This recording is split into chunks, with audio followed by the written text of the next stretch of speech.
Yeah. Look, man, So that quick. Look at you. You floated all around. So look at you. You're everything floating around. What's up, everybody? We're live right here from Pike's Pub. is that camera need That's to be your clean? live, bro. It's Does that because camera need to be clean? nah, it was you, man. What do you mean, me? What I did don't know. do? I don't know what happened there, brother. I don't know. We're live right He's now. blaming the Obviously, prankster Pike's Pub already. right here. Heat Ratio Sports Live. Tyler's going to be joining us in a couple minutes. We got a little Nice. Eagles reaction. We got Phillies reaction. Lot to talk We got a about. lot to talk about, man. A lot to talk about. Lots to talk Before we get started, Yeah. how about the Kembe Mutombo? Rest in peace to Kembe Mutombo. 58 dies of brain cancer. I didn't even know he was sick. Sad. It's amazing we didn't hear about it. Yeah, I was a little. You would think we would have had more information earlier. Yeah, I was a little surprised at that. I really was. Again, you know, I didn't know he was one of the guys. He gave a lot to a lot of people.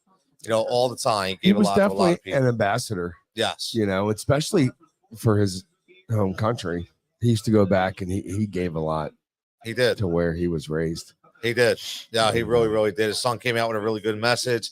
Adam checking in already. What's up, Adam? Says, what's up, Tony? Adam. Frank? Let's go, Phillies. Let's go. And that's listen, man, that's the question. But yeah, the Kembe though, real quick. Just, you know, the finger wave. What's up? The finger wave. Oh, the finger wave. Right? That'll never be forgotten. Never be forgotten. Right? Never be forgotten. That was just one of those things that player did that you just won't forget. Yeah, no, it'll just never like be forgotten, Jordan man. And the tongue kind of thing. Not that I'm not trying to compare the two, but no, in terms of not at all, man. But we got Major League Baseball playoffs. We got Phillies don't play until Saturday. So we got a lot of room to talk about that. We'll see who their opponent is. But you know, Braves and the Mets had a fantastic game. And listen, I'm a baseball fan, so I'm not hating on the Mets. They listen, whether I hate them or not, but they had a hell of a final 60 games. I'll tell you, nobody even expected them to be where they're at right now. But let's get to the fan question today, so everybody can think about this. Who concerns you more, the Phillies or the Eagles? Can the Phillies click the switch that fast? Or the Eagles completely are they done? The Phillies already know how to do it, so they're a step ahead of that whole process. Yeah, the Phillies can. Yeah, I think the Phillies have a much better opportunity to do that than the Eagles. I am severely concerned about our quarterback and our head coach, and we're going to get into that more when that segment comes up or whatnot. But it's a rough go right now for those birds. I think the Phillies are in a much, much better situation. You know, we've seen them go up and down through the season, and we've seen them fix it, come back, play well, little stints. You know, the Eagles haven't done that in 15 games, 14 games. So much different. Phillies definitely are above the they have a better chance to put it together. So you can't see this, but we got listen. Someday you'll set me up over there. Adam is checking in, and he's like our producer from beyond, right? Yeah. Camera's a little blurry. Clear now, brother, hooking us up. There it is. It was all Frank's fault. It's all I think Frank messed up. He came in knocking my knees. He knows I don't like that shit. Anyway, I can't say it. Actually, I really could because my daughter's gay. But go ahead. No, man, you're already screwing me all up, but that's okay. We'll get used to it. But listen, we got a lot on the agenda here tonight. We're going to talk about the HRS Triple Play as always. We got 2 Monday Night Football games.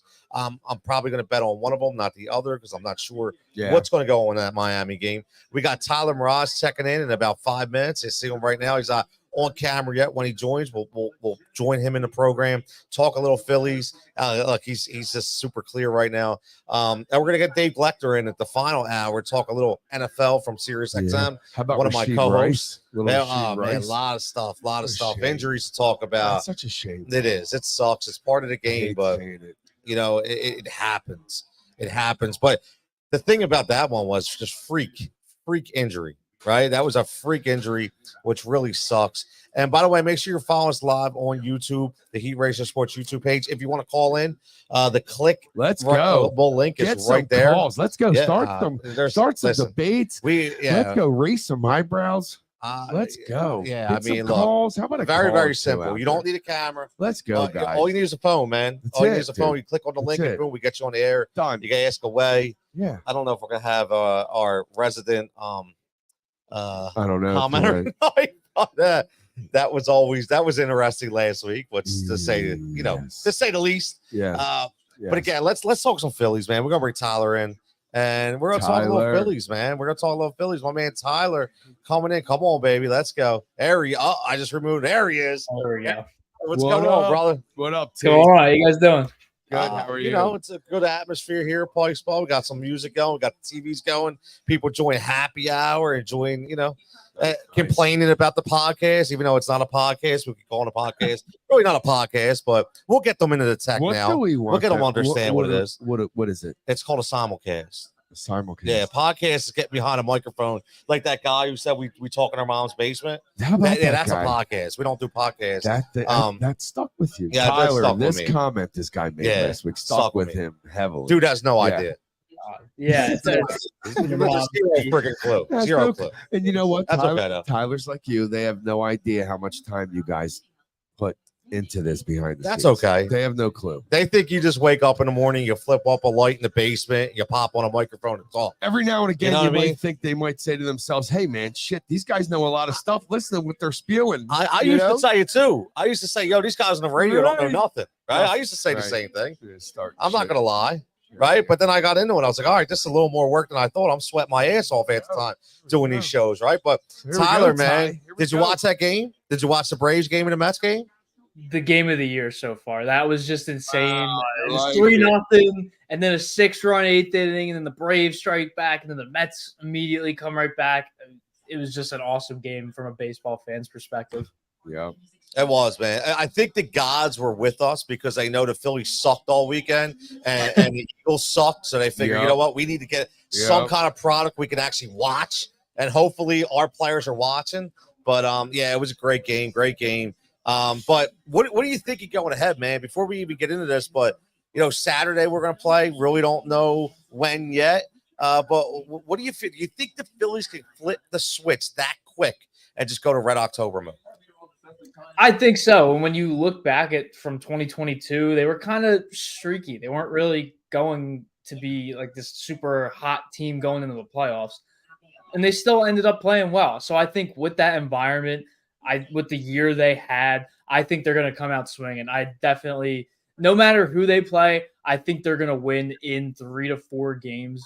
Even if Brewers, Mets, I know they can't play the Braves or the Padres, but I think they're going to come out swinging. Wheeler's going to have a dominant game no matter who they face. And I really do think they're going to make the championship series. And depending on who they play and how they play in the divisional series, we'll see if World Series is in that conversation. But I do think that the Phillies are in an advantage for that divisional round matchup. Now, I could say this, Tyler. We went on, got a vote earlier. You hear that? I can't. You sound like you're going, brother. Oh, me? Yeah. Yeah, your mic is kind of like. There it is. Yeah, you're good now. Hold on. I hear you now. There it is. Yeah. What you do, Frank? Yeah, it's me, buddy. That's Frank. See, somebody. I'm blaming it on Frank. Tyler, I'm sitting over here. That's okay. You know what? Bring it. I got broad shoulders, brother. They already have 76% of the. Oh, why do I keep going out, man? I don't know, pal. You see that? It's really weird. Hey, listen, we haven't had any technical difficulties. Wait, you know what? I already feel it. There I feel you it. It's go. this. Hold on. See, this is what you do live, man. You gotta mess around here. Yeah, why not? Who I cares? don't know what's going to happen live. Life's not perfect. You think shit doesn't happen in everyone's job like that, right? Let's see. It's not a big deal. Tyler's chilled. There you go. Tyler. That's a mom's basement fix right there. I know. But I know. Tyler, listen, man, this is my concern. I say this all the time. Yep. That we could do as much as we want about saying these guys are so great. These guys are just going to be able to flip a switch, and Bryce is going to be fine. And but what bothers me is the comments, especially by Trey Turner, by the way, who acted like, you know what? Yeah, there's a difference between going through the motions and not really playing for anything. You were playing for the top overall seed. Like these, it just shows you right there. Those dudes were they were done. Does that bother you? A little bit, because I mean, when you say you're playing for nothing, you're like, oh, we already clinched. Like, doesn't really matter. does matter. You have the best home percentage in baseball, and you're playing for nothing when you're going up against the Dodgers, who are very dangerous. I know they don't have a great postseason history, but still, you want to have as many home games as you want. I don't care about the collapse at home last year. I'd rather lose at Citizens Bank Park than on the road because at least you have a chance. You have the fans there who you hit one home run. You get anything good, that crowd is going to go crazy and all the momentum shifts in your favor.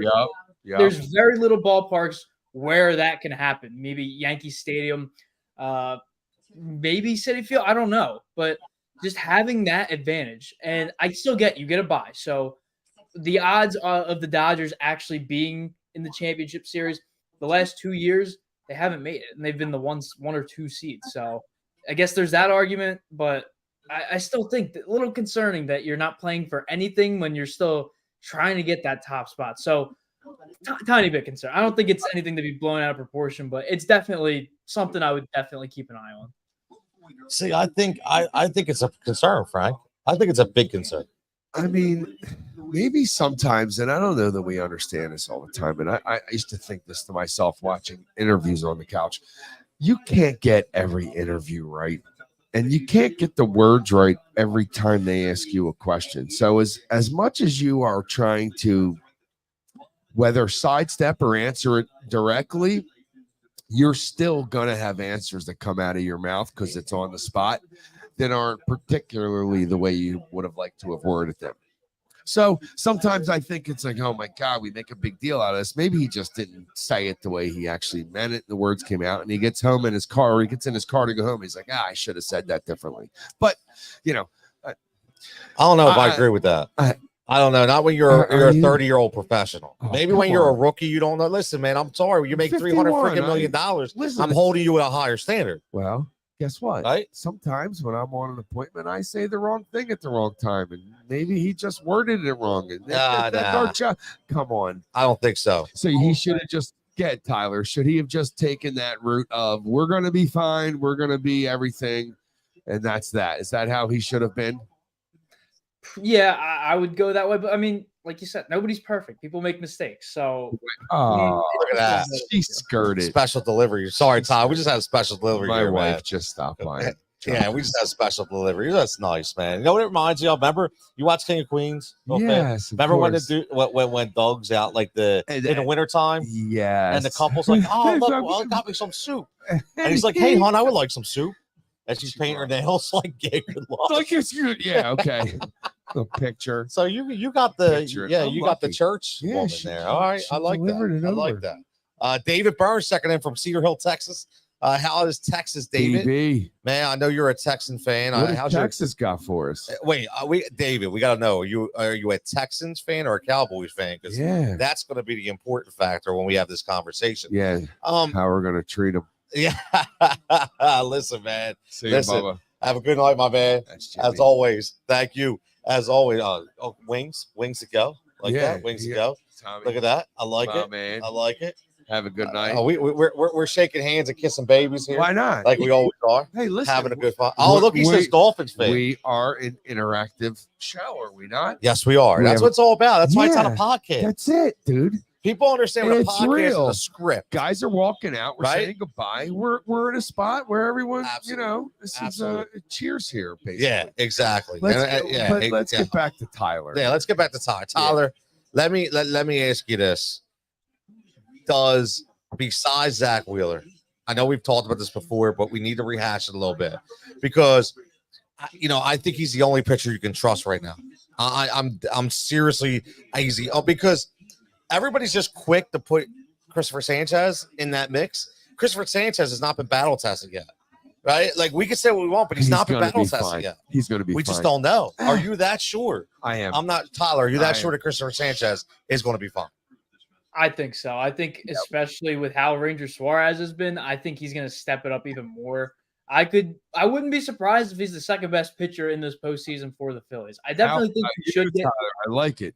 I definitely think he should get some Game 2 starting consideration, depending on how whoever we play goes up against Wheeler. If they're a better team against righties and they smash Wheeler, and so you kind of want a lefty. I trust Sanchez more than Ranger at the moment. I don't even know if Rangers going to pitch in that divisional series, at least starting wise, but I'm very confident in Sanchez. I think he's on the rise, just had the best year of his career, and I think he's going to show out in the playoffs. Best year of his career. He's well, going to yeah. show out in the playoffs. Yeah. You Did we wait a just minute? because you improve. Listen, he improved all. Like he was he was, other than Zach Wheeler, the most consistent pitcher on our staff. Did I miss those games where he gave up 7 runs and walked 5 guys and right? I missed those. We're Right? not talking about. I'm talking about Taijuan Sanchez. Walker. No. Okay. I'm talking about Sanchez. Okay. Right? He got rattled pretty easily. Listen, you can't. Every game can't be perfect, bro. I'm not asking to be perfect. I'm just saying the guy's got something special. I think I agree with Tyler. I think he's gonna affect this run that we make for sure. That's Jake, one of our bartenders. What's up, Jake? On my mail, checking him. everything out. Yes, sir. I like it as always. I agree with Tyler though. Listen, Yeah. of course you're going to agree with Tyler, No, right? what do you Because mean, of course? I'm just not that saying you're guy. going to agree No, with I'm not that Tyler. guy. It's I all wanna good, agree. man. It's No. all good. But listen, The way you're offensively acting tonight, I might just what's agree that? with the way you're acting tonight. I might agree with everybody else. That's okay. I'm a little fired up tonight, man. Tyler, I'm a little fired he's up a little tonight. frisky. I don't know. I am. I'm very Someone irritable. Pissing your cornflakes this I'm morning. very irritable. I had a rough day at the crossing corner today. I had somebody Yeah. give me an attitude, flip me off. So I'm very irritable today, to say That's the pretty much least. the worst of it. The To say the flip-off, least. right? Yes. Tyler, question. This is going to be a question for tomorrow's show, but I want to bring this in tonight because I think it's a really cool question. So, looking at the rotations from the 90s when we went 93, in the years where we had our heyday in 2000, 2007, and 2013, and this right now, this rotation right here, what one would you rather have going into this year? Yeah, it's a good question, bro. So all from that year. Yes. So we're Okay. just picking a year. Yes. You could Basically- argue this year because An error, but 90s, it's like, 2000, or 2020s. well, no, it's a short snippet of It those is. years. It's not like It is. okay, let's hear. I want to hear what Tyler has to say here on that. Because if it's in this day and age of baseball, I feel like the older pitchers would get, well, obviously not like people like Roy Halladay or Cliff Lee. I think they'd be fine, but maybe people like Blanton or Oswalt, maybe they would struggle a little bit because it's just a completely different game. But if you're looking at just pitching, strictly pitching, I would say that 2011 rotation with Halladay, with Hamels, Lee, Oswalt, and Joe Blanton. That's the one I would trust the most. Noah's a bit inconsistent. You have a question mark at that 5 spot. That 2011 spot, 1 through 5, I trust all those guys. So I would say that. But I'm for with this current day and age, 2024.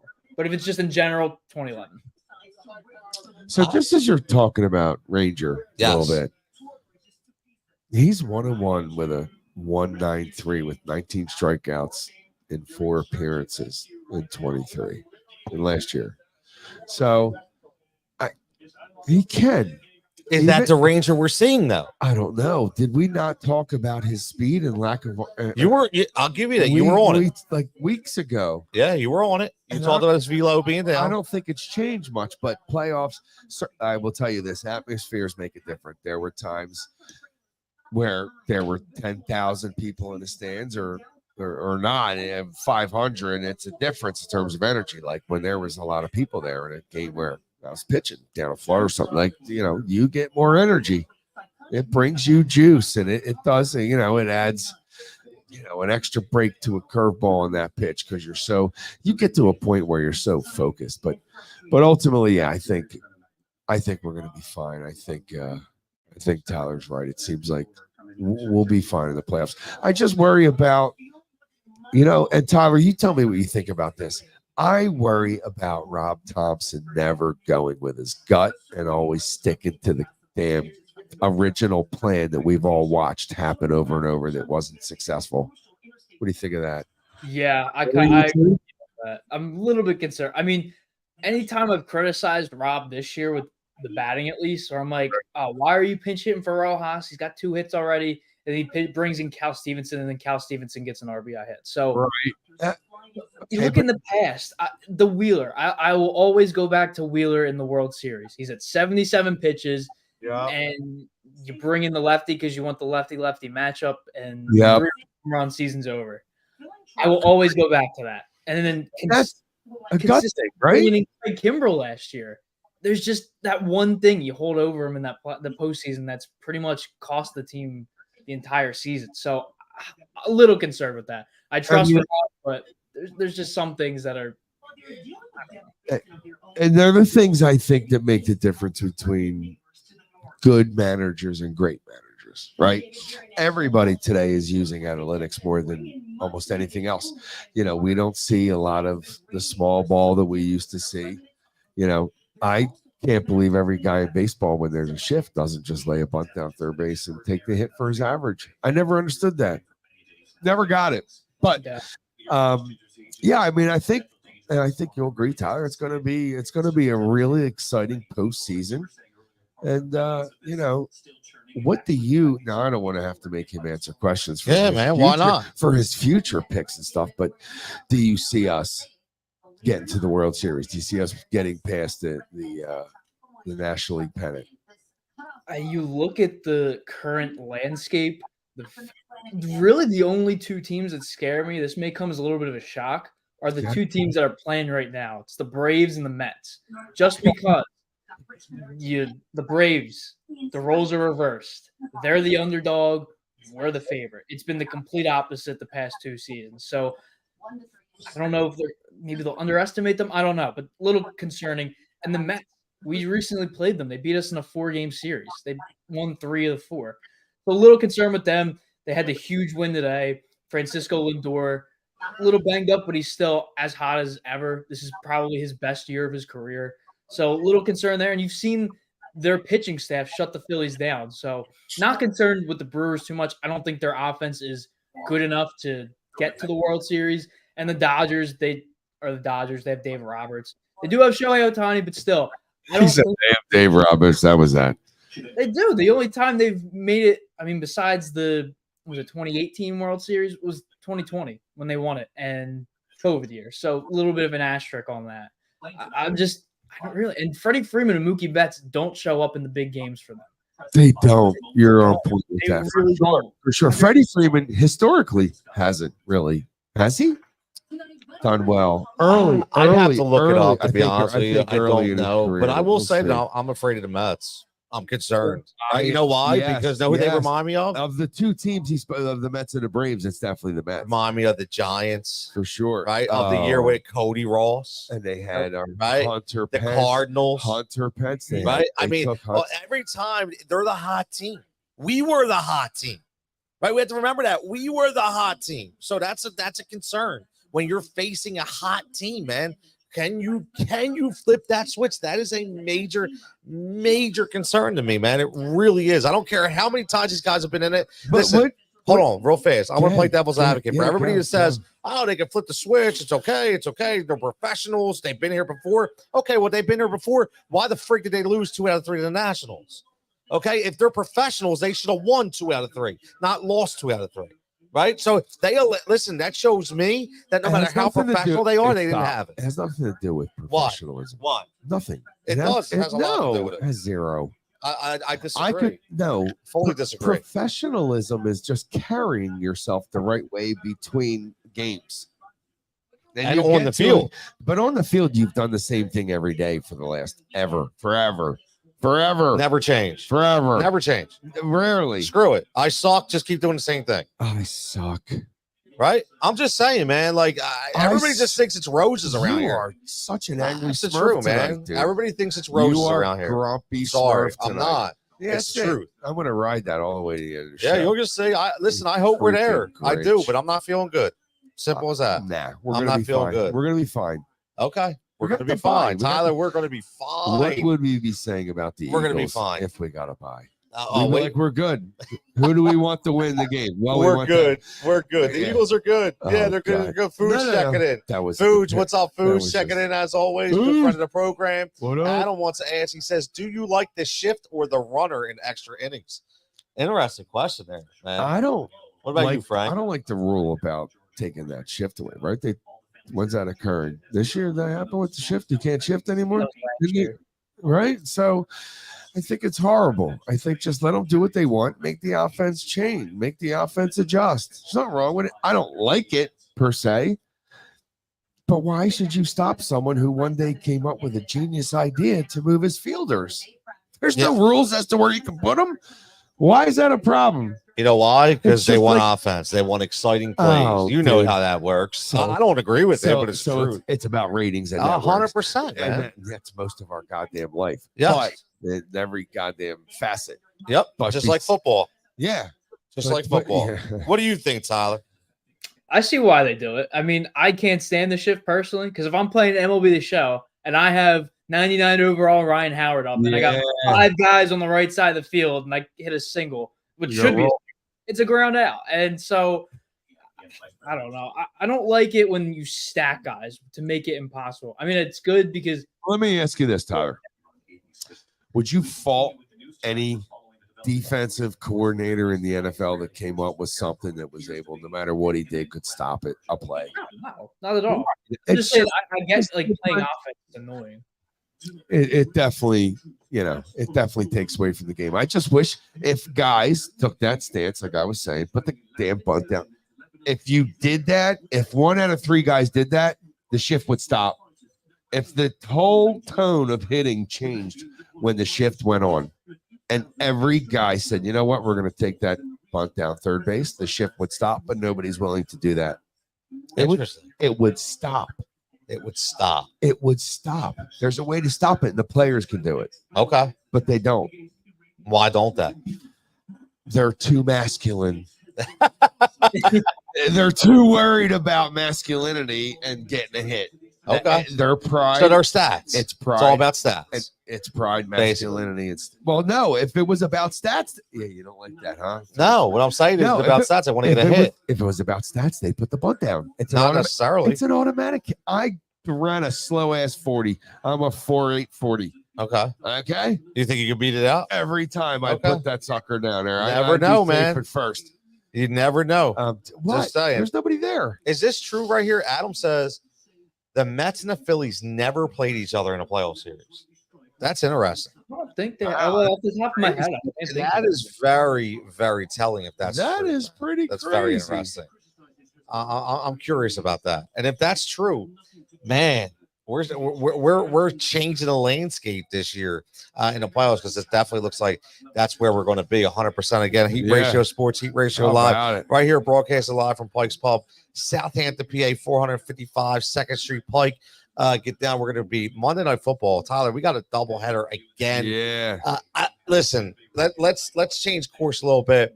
Let's talk a little NFL right now, just so keeping a track on the vote. Who are you more concerned with? We got 76% of the vote say they're more concerned with the Eagles than the Phillies. 76%. Yeah, what I tell you. Right, I am on the other end of that. At the 14% that I'm more concerned about the Phillies, but we'll get into that. We'll continue that discussion later. Tyler, Monday Night Football. We got two, I think, a shitty game in the beginning, decent game against, Seattle. Can they remain undefeated? What Detroit Lions team will we get? What do you think about these games, man? I really don't care for the Titans and Dolphins game. I looked at it last week. I'm like, oh, what's the games? Because the primetime games have been really good. I look at it. I'm like, oh, Titans, Dolphins. You got Will Wentz going up against, I think it's Tyler Huntley, right? So, I mean, that game's nothing. They're not good teams. Titans haven't won a game. Dolphins are 1-3, 1-2. So, yeah. I mean, if they had 2, it would be a different story because you're probably going to have the Dolphins drop 40 points on the Titans. But it's just a nothing game. So that game, no major implications. It's going to be teams not making the playoffs playing. But that later game, I'm really excited for. A lot of fantasy implications for me. I'm up 25, but he has Gibbs, Noah, and Seattle's defense. And I have Detroit and Jameson Williams. So that's a go. That could be interesting. Yeah, so I'll keep a close eye on that one. But I mean, always fancy implications, man. Always fancy implications. Love it. I think the Chiefs in the survivor pool yesterday. I was stressing the whole game because it's me and one other guy. So I was stressing the whole game. I almost went with the Lions tonight. That was like one of my backup choices. But the only thing that scares me about the Lions is, as long as you've been working with me, I can't stand Jared Goff, and I'm not a Jared Goff guy. If you ask, I have no faith in him whatsoever. I think he's stealing money, in my opinion. And I'm just afraid that even at home that he's not going to step up. That's just I do have a bet on him because I think it was profitable at 2+ touchdowns because I think he will be able to throw it, but that doesn't mean they're going to win the game. And Seattle has been actually a really good feel-good story because listen, nobody thought their defense was going to be this good. Nobody thought their offense was going to be this good. I love Geno. Dude, Geno, I give him a lot of respect. Sam Darnold, but like 9 years later. Exactly. Dude, I love that story. I love it. It just proves the coach and the system matter. They matter. Coaches matter. And you're freaking right, we do. And the players around you. Coaches Talent, matter. coaching, it matters. It matters. And here we are, Geno Smith. Look at the last couple of years he's had. Who would have thought, man? Who would have thought? And he looks Sam Darnold, I can't wait for the end of the year to see that Minnesota Vikings statistics offensively.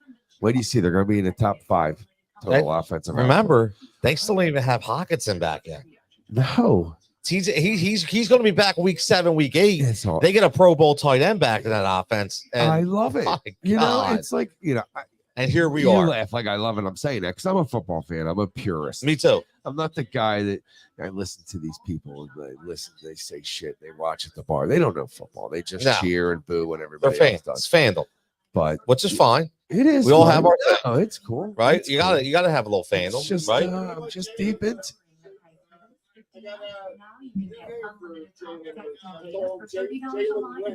Oh, we got the Jalen Wentz, man. That's our boy Paulie over here. That's Paulie. Paulie's a Jalen. We got a Jalen Wentz sighting here. Paulie is part of the Cheers crew here at the bar. Okay. Yeah, he's part of that crew. I think he hooked you up with some wings earlier too. By the way, I saw that. I'm not going to say where it was from. That's okay because I'm not a giant fan. Okay. But what he just gave me was pretty great. He gave me these mozzarella sticks. Oh, the big thick ones. They were really the thick big. ones are good, man. Yeah, thick mozzarella sticks are the truth. As long as it's got a good sauce and the breading. Right?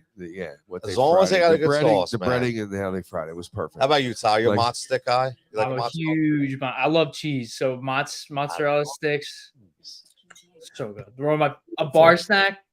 Yeah. Top tier. Gotta have it, man. Nice. Gotta have it. I love it, man. I love it. Hey, Tyler, before we get out of here, man, big news. Unfortunately, I know you're a younger guy, but Dikembe Mutombo dies at the age of 58, brain cancer. A lot of memories here in Philadelphia, obviously, with that run in 2000, but an ambassador of the game in America and across country as well. Did a lot. What memories? Yeah. What are your favorite memories of Dikembe Mutombo, if any at all? So I didn't really get to see him play, but I remember growing up, there was just a commercial where I think it was The Office. They would toss something in the trash, you just swat it away. Yeah. Today. That's the first time I'm like, oh, like I just thought that was a guy on TV and they made it up. I think it was my dad. He's like, no, that was like an NBA player. He played for the Sixers. I was like, really? Right. That's when I first learned of him. So then obviously you go back to him and go take a peek. Did you see what he was about playing? I watched a little bit. I watched the Sixers Lakers series. Unfortunately, because we're all Sixers fans and they got obliterated. But I mean, that's really the only time I got to see him because I don't watch too much basketball, especially now. But from what I've seen, one of the better, if not best, shot blockers in league history. His impact will definitely be remembered. Not just on the court, off the court with all the ambassador stuff. So very sad news to hear. That's right. 100%. 100%. Well, Tyler, man, I appreciate you joining us as always, giving us 25 minutes of your time. As always, everything you get with the Heat Ratio Sports and new venture, man. Are we starting that new venture this week? We are on Wednesday. What are you guys doing? No, this is Tyler, man. It's all Tyler. What you got going on? What do you got going on? Tell us. So Wednesday, the fresh slate, because that's the kind of name I came up with. I got the logo. It's on the coaster right here. There we go. Look at that. Move it up to the camera. Put it closer. Yeah, I like it. Look at that. I like that. I like it. Nice. But yeah, so it'll be pre-recorded videos once a week.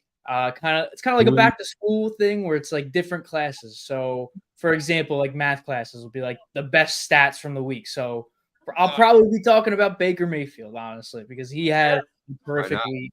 So it's did. stuff like that. And if someone has a 5-hit game in the playoffs, we'll be talking about that during math class. And then There you go. Nice. I'll go more in depth in the videos, but it's basically class by class tied into sports. So something different pre-recorded. Nice. Been wanting to do this for a while, so super pumped for it. I'm sure you'll The get fresh slate. I'm The sure- fresh slate. Well, we're I'm looking sure forward you'll to it, be man. good. Can't wait to see it, brother. Have a good night, man. And we'll be talking Phils and baseball really, really soon. I'll be watching. Thanks for having me, guys. Good luck. See you, Tyler. You got it, bro. That's our brother, Tyler Mroz. My Come on, man. follow on Twitter Love. at Tyler Mroz05. I think T Mroz05, Tyler Mroz05. I'm getting it right, probably screwing it up like I always do, but that's okay. Yeah, you're pretty. Let me good. ask you something about Mutombo. By the way, Yeah, go ahead. Phillies and Mets never have met in the playoffs. That's interesting. And whether I care if everybody knows or not, it was hard to find that. I bet it was. Everything just kept coming back. But anyway, but yeah, So let me. that's amazing. So here's. I want to say something about Mutombo and see if you agree with this. and I Because you're a watched, guy. I watched, you watched him. them. I watched them. I watched a lot.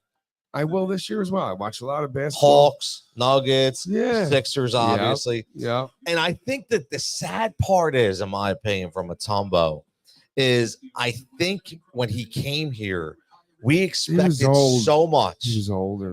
Well, not just that, but Well, he was older. we expected him to be more of an offensive presence, right? We were looking for that guy to be, the 1A and 1B to AI. I don't think right? so, dude. Yeah, we were. No, Yes, we we were. weren't. He was Okay. not 1A. No, Absolutely. To I would- AI? no. You bro, wanted what are him you to be talking 1A? about? You No, wanted I'm Mutombo saying, to be the number 2 scorer? No. Okay. I didn't Make want me Mutombo understand. to be the guy. I'm saying Right. people expected him to be the guy, I right? don't- Because they I don't know. expected him to be the guy. Okay, what he did try a lot of different things, and they didn't always work well. And I think a lot of people remember him more for that and getting completely obliterated by Shaquille O'Neal, Well, completely dude. obliterated by Shaquille O'Neal in the playoffs. And it's not his fault, man. It's not him. Who- Shaq was just an that- absolute beast. who's ever stopped him in a playoff? Right. Well, they There's never definitely been a- gave him the there's benefit never of some been of a the calls player as like well. Shaq. You know, Never. it's funny we talk about all these best players of all time. How's he not in that conversation? Who? Shaq? Shaq's How's one of the top 3 most dominant players of all time. Okay, so Right? you prefaced it with most dominant, Right. right? 100%. He wasn't, but he still 20. I wonder what his 26 and 10. Like the guy was a machine. Like people couldn't stop him. But Mutombo, to your point, man, I don't think, Tony, I don't think people were looking for him to score that much. I just think they thought he took us there. Oh, We he did. That's what I'm But saying. we didn't get there until he got here, right? Exactly. We didn't get there until he got here. So he made the difference. He just couldn't put us over the top. No, Listen, let me tell you something. If we had somebody that wasn't that light in the pants, because he was thin, dude, he was. he got fucking pushed around. Yes. Okay, he got pushed around big time, and that's because he was light. If we'd have had someone with a little bit more bulk, I think we could have made it more interesting. I don't think we would have won, but I think we could have made it more interesting. We have to remember too. That was a 3-1, right? We won that one game out there where Iverson stepped over Lou Yeah. after making. Yeah, that was obviously the famous step over, right? We listened to win that first game. what was a great dramatic. It was such a great game. Raja Bell had a couple threes in that game. Towards the end, remember Raja Bell? Raja Bell. Yeah, absolutely, man. That He was said Raja Bell. Raja Bell. Tyler says Shaq is the most dominant player of all time, and rightfully so. But you know what? He's not. I think because a lot of people look at him and say, could he carry an entire team? Right? No, he couldn't. Exactly. He proved that. He had Penny too. Yes, he did. He needed all the pieces. Yes. Big men have to go that way. Bill Walton got lucky. Bill Walton. Rest in peace, Bill Walton. Yeah. Another He doesn't great get guy. the credit he deserves. Nah. Never. You know It's why? just- Because nobody knows who he is. Long gone, forgotten. Yep. Just people forget. How old I ask you every week. How old are you again?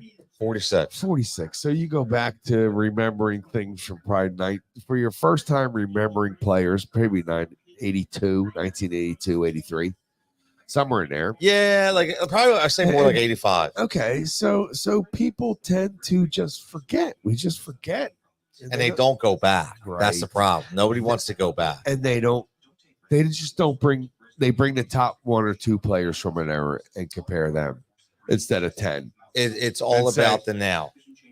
Bill Walton, 100%. It's all about Larry the now. Bird will tell you Bill Walton helped them win their championships. Oh, yeah, absolutely. That 1 year was it? Did he win Ad- 1 Adam- or 2 with them? Adam checking in says Mutombo had 3,540 blocks. His career. Think about that. 3,540 Wow. blocks. This thing's looser than a 10. That just shows you, man. Like, I mean, I was gonna honestly, say that, something so funny. yeah, I mean, he was so dominant for a very long period of time. You know, one of my favorite moments is his hugging that basketball in Denver when they went to the playoffs on the bottom of the court, hugging that basketball, man. I'll never forget that. I just love the old finger wag, man. He just finger wag. No, Big no, finger. no. Not in Mutombo's house. Until Shaq. Not in until Mutombo's Shaq house. took him to the hole and then came out of there. Shaq did the old Mutombo that series. Shaq was just, he was a man amongst boys, man. Yeah, it was absurd. You know, he It was a was man absurd. amongst boys. It was absurd. And a lot of people forget how dominant he was, right? They really do. I mean, we watched it, but Here's like, a question. you know, Here's a question I want everybody out there to throw in tonight. We didn't plan on talking basketball much. that's all right. Media day for the Sixers. Let me so tell you it's a something. great time. Let's throw this out there to everybody. Everybody listening or watching or whatever it may be. Give us your 5 starters for the greatest team of all time in basketball. Greatest team of all time. Give me your 5. Your 5. Doesn't matter if anybody else agrees. Yeah, but do they got to be by position? Yes, and it's going to go like this. I'm going to set the parameters. Okay. A point guard, a shooting Yeah, so it's got guard. to be the normal 5. Yeah, 1 through 5. But we're not going to have, you're not going to throw in that, oh, well, he played 5 and the 4. No. Let's pick 1 through 5 guys who stayed on their spots and played that spot right there. Okay. Well, what I'll say is, Tommy, got a question. what? Oh, you know what? you It doesn't even, know. thank you. It doesn't Tommy, even like. I'll tell you, fit. I thought Tommy was going to say something. I thought They he got to was start 5. No, I just thought he had something that was going to be interesting. He's pretty intelligent. But guy. here, hold He on. has Here's a question. Tommy Your has- lineup he has- question he has out good here. conversations about stuff. So, how many people do you think would not pick Shaq as their 7? God. Do you think I because mean, if we had a way to track it, I bet if you sent this out across the country, I bet you you think I people are bet not you selecting him? 30% don't select And if they're not, why not? Who they taking? because they're just like you and they only remember what they saw and what they were shown before they were born. Only a certain amount of years back. Well, And because you know that's why I'm it. asking that, right? Because people are going Will. He would have destroyed Will. Well, I'm just saying, like, I love Will Right? Philly, bro. right? Exactly. He's Exactly. Philly. 100 points in Hershey. Nobody saw it. But again, I mean, different, everybody saw it, but it was different but- era. of course. And Right? and in that era, he was the Shaq of that era. Yes, 100%. Of that era. He 100%. was the Shaq of that era. So, who are your 5? What's up? Who are your 5? I'm gonna have to We think don't really about have it to a go little down bit. this rabbit But hole with that. we got the We whole take night. a little bit of time. So to think I will about it. say that How about this? How Shaq about is this? definitely All right. definitely my guy. Okay. me Okay. too. So let's start. Okay. Let's throw this out. Who's our point guard? Well, look, Tyler checking in. Tyler's There's only got 2 that Magic, could be possible. MJ, LeBron, Duncan, Kareem. Now, what I love about that, I love it. I He's love got- Duncan. Well, he's got Duncan at the 4, which he went back and forth though. He kind of floated around the 4 to 5, right? yep, Did he not? yeah, So you'd have to figure out how much time he played each position, but that is a really good lineup. it is a good lineup. I like that. It is a good I lineup. like It's a good that. place to start, right? But I Yeah. don't think that you could do any lineup without Steph Curry in it. So until this point in my lifetime, Magic has been that guy for me. Okay, Okay. I grew up in the heyday of remembering the Moses Malone trade. I remember being in my living room with Dad when it went down and we heard it on the news. He was eating popcorn. He threw popcorn into my mouth. We were jumping around. We were so excited. And then we get our 83. But been around long enough. I just I'm just excited for some of the things that are possible. But it's just, our Sixers, I don't know. It's got to be Steph. It's got to be. It's been magic forever, but I mean, listen, it's all personal preference, right? And that's why we do this. It's all personal preference. The guy can shoot from half court and probably make 3/4 of his shots. He shoots like 700 shots a day. And it's a day. Jordan did 500. Right? It's crazy. 500. It's nuts. And he's another guy who I don't think gets enough of the. But it's the same prestige thing as any other player in a different sport. If you're a baseball player, you're gonna hit. You're going to swing the bat 100 times a day. You're going to bunt 50 times a day. So of course you're going to perfect your craft.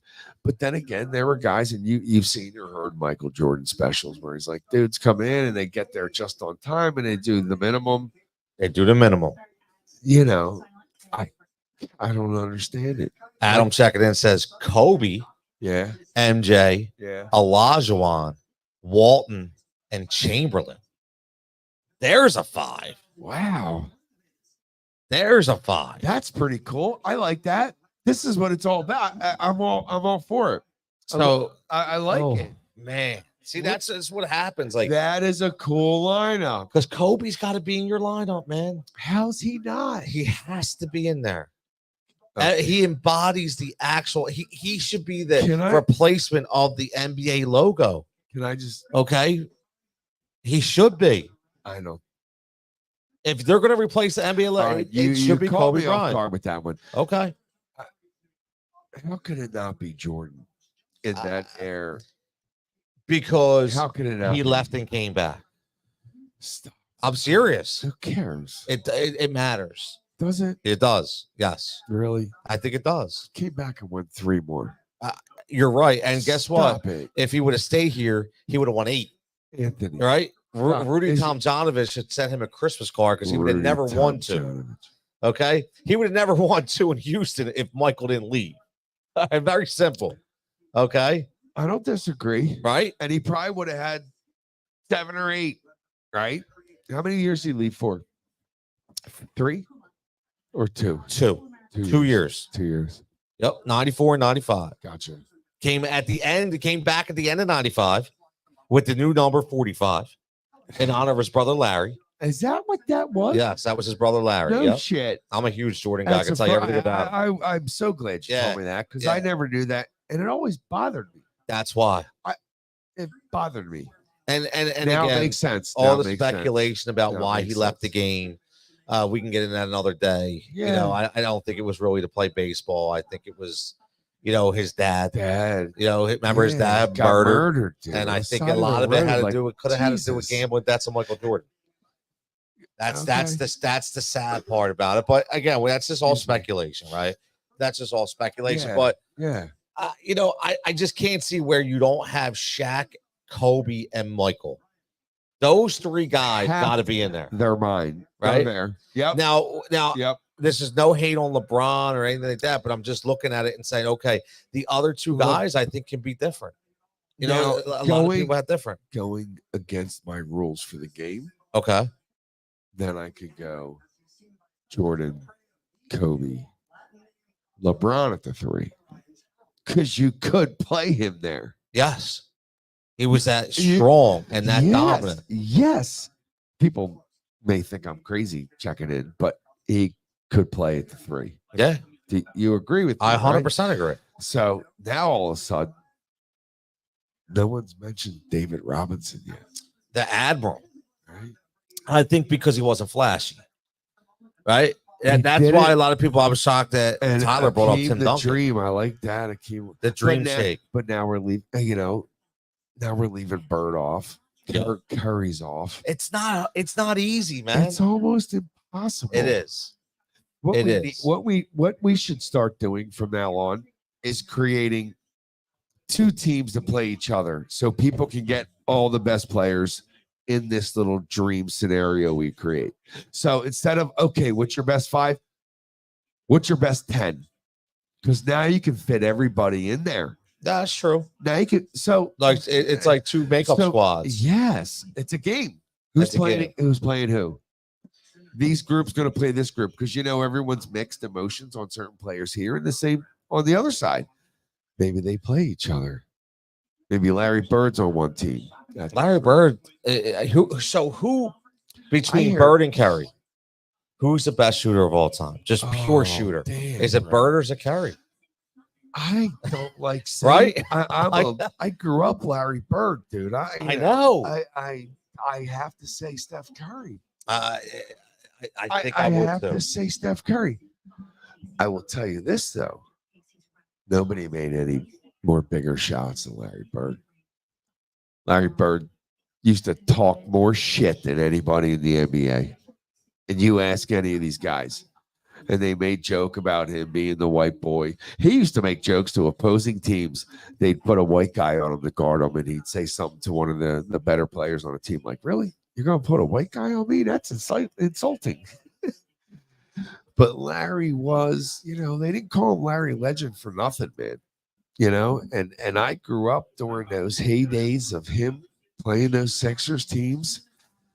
And Larry Bird and Magic Johnson kept the Sixers from winning 2 more. They could have won. That's what great players do. They could have, yeah. I mean, but it was an iconic, and it was a really amazing time in basketball. And we'll never see it again. No, we're never going to see it again. Everybody's fluffy and prissy. Yep. They're they're not the same. And then you hear these players of today saying, "Oh, those guys couldn't compete. Larry Bird wouldn't make a team today." Have you heard guys say that? Oh, it's ridiculous. Like, really, dude? Like, that's just people don't know the game. That's just people spitballing. That's all. No, these are guys that are pro players saying this. Bro. Yeah, I've heard many. I've heard many. I've heard many. I don't like that at all. Once we get back from break, we better talk about these. Yeah, we're gonna have these Eagles, bro. We're gonna run a break for 5 minutes. We're gonna come back, and then we're gonna be live, and we're gonna continue on this discussion because I put a vote out there on social media. So we're gonna continue this discussion, and we're gonna see where everybody feels about Bird or Curry. Bird or Curry, who's the better shooter? I like that. Yeah, so we'll be back in 5 minutes right here. Heat Ratio Live, right here on Heat Ratio Sports, Pike's Pub in Southampton.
back, everybody. We're back here at Pike's Pub for the second segment here, Heat Ratio Live, Heat Ratio Sports.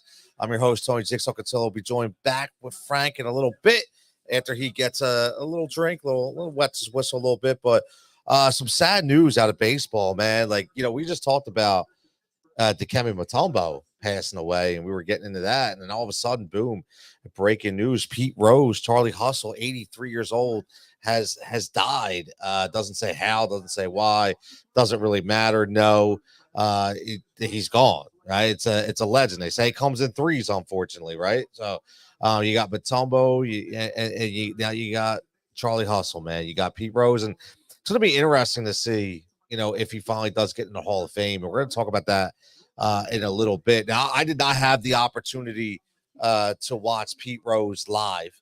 To be fully honest with you, I did not. I watched a ton of highlights because I am a baseball guy. My dad would tell me about him all the time, whether it be with the Phillies or the Reds. It doesn't matter. I do remember him breaking the hit record. I do remember that and all the interesting interactions he had with that crazy owner March Schott out there in Cincinnati. But it brings up a really good point because for years we've battled, should he be in the Hall of Fame? Should he not be in the Hall of Fame? With the betting aspect, did he bet on baseball? It's a black eye, but listen, man, the guy did his time, in my opinion. I've said that all the time. And especially now, the whole thing was hypocritical because, we're going to get into the issue with Shohei Ohtani and what had happened. I still think that is an absolute fraud. That they say he did not know. Listen, I don't care how much money you make, you absolutely know. They swept that under the rug. Brilliant PR move by Major League Baseball. But getting back to Pete Rose, listen, the guy did his time, right? And especially nowadays where you're seeing players get suspended, right? The thing is, if a player got suspended nowadays for 60 games or 80 games, right? You look at the NFL. You have guys that have been suspended for betting on the NFL. You've had guys that have been suspended for betting on baseball, right? They've been suspended 80 games. Now, you mean to tell me if they're superstars, if they're Hall of Fame players, they come back, they're not going to get in the Hall? Of course they are, which just makes the whole thing hypocritical, right? You thought when Faye Vincent was gone, that's when all of a sudden it would open up the floodgates, but it never did. And you know what? Whether they liked him or not, the good thing I like about Pete is he kept going, man. He kept doing his thing, kept doing his tours. Whether you liked him or not, he just kept doing it, man. And, it's a shame that, guys like him are kind of erased, out of some of the record books, in my opinion. I'm not saying that it's true, but when you talk to people, and if they're not baseball purists, if they're talking about people, you never hear them mention Pete Rose. Right? You just don't. And it's a problem that we have, in the society. I say all the time, we always live in the now. We always live in the now, especially with sports. We live in the now, and we don't teach back in the day performances. We don't teach legendary performances. The biggest thing I loved was I remember my Cooperstown trip. When I went to Cooperstown with my dad, I think I was 10, 11, 12 years old. I think it was 11. And just to see the sculptures, just to see everything, that embodied the game of baseball, to watch an actual baseball. Kansas City Royals had their training camp out in Cooperstown, right? To see minor league players, just to see all the accolades. I don't think people do that enough. I really don't. Like, I'll give you an example. I went on a great trip 2 years ago. I went to Fenway Park, which was amazing. It's been on my bucket list. I went to Fenway Park, me, my two sons, and my dad. And on the way back, because it is out there, on the way back in Boston, we stopped at the NBA Hall of Fame. And we stopped at the NBA Hall of Fame. And the crazy thing is, they had an open court that you could actually play. And you could shoot balls, do whatever you want. There was more kids worried about shooting balls on an open court than actually learning and watching and paying attention about the players of yesteryear. And to me, that's what's sad, right? I don't want to sound like an old guy. I don't want to sound like but that's what's sad because nobody looks at that, right? Nobody looks at that. We talked about greatest players. And I listen, I'd be remiss if I said some of these guys that we mentioned, some of these kids don't even know who they are, right? They don't even know who Pete Rose is, which is a shame. It's a shame, but it's also, I fault Major League Baseball as well, right? Because Major League Baseball now is so much in the now. right? We used to have so many different specials. We had so many, in the days of digital media, there's no excuse not to be looking back at these specific players. And I mean before they pass away, right? And unfortunately, I think now we wait until they pass away. And then all of a sudden, I see all this Pete Rose, this Charlie Hustle talk. Well, where was it 5 years ago? Where was it 3 years ago? Right. And that's what we do now. That's the problem with society. Yeah, Adam. That's what we're talking about right now, saying Pete Rose passed away. Yep, 83 years old. Rest in peace, Pete Rose. And it's going to be interesting to see, when and if he does get into the Hall of Fame now. I think he should have been in the Hall of Fame. Right. Again, he should have been in the Hall of Fame. Will he get in there now? Listen, we shall see if he does get in there. Now we got another vote going on right now. If you are on X at Heat Ratio Sports, on Twitter, the machine, Larry Bird or Steph Curry, who is the better shooter of all time? If you had to pick one of those guys, it's close right now. 58% Steph Curry, 41% Larry Bird. So we're going to continue to see how that is tracked towards the end of the night. But getting back to Charlie Hustle, getting back, Adam, that's the question. Does he now get in? Right? Does he now get? I do. I think he does, and it sucks. Right? It sucks because here's a guy who deserved to be in the Hall of Fame. Right? We talk about second chances all the time. Everybody gets second chances, right? We talk about it all the time. Give the guy a second chance. Give the girl a second chance. Whether they're incarcerated, whether they break a rule, everybody gets second chances. But for some reason, Pete Rose never got that second chance. Frank, well, I don't know. That's the question. I don't know. Why? It's a shame. It is. And then you said it to me when we were on the break. They're like, now they're finally going to put him in. And you're right. You're probably right. And why? What is Shohei Ohtani done? Right. That's what I talked about. Right. Well, why didn't he get a second chance? Sorry, everybody. And again, he continued, like he put in his time. Right? I mean, he ate crow for a long, long, long time. He apologized over and over for it. Like there's nobody. I'll tell you this. In all of my years following every sport, I've never seen someone who was really going after as much as they were. And ultimately, they just seem to attack. And, we thought after, who was it? Giamatti? Bart? Was that? Yeah. I thought it was Faye Vincent. Was it Faye Vincent? Was it Faye? One of the two, but yeah. But it was that right back there.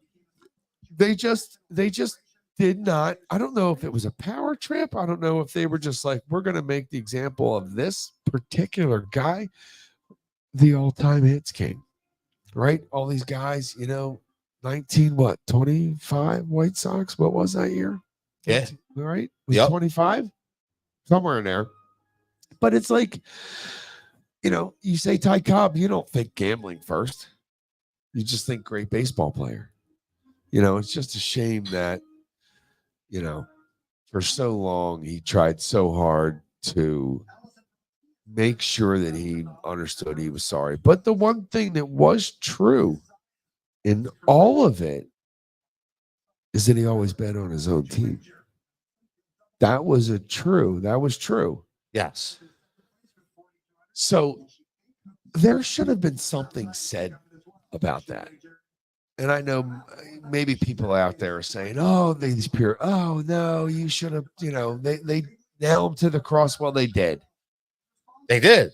That's the problem. They did. You wait till the guy dies, and then, like you said, they're going to put him in the damn Hall of Fame. And if they don't put him in the Hall of Fame, it will be so sad. So sad. The guy deserves being in the Hall of Fame. He definitely does. Period. He definitely does. End of story. Right? So did you? I'm gonna assume, I'm not trying to, but you watched Charlie Hustle play, bro.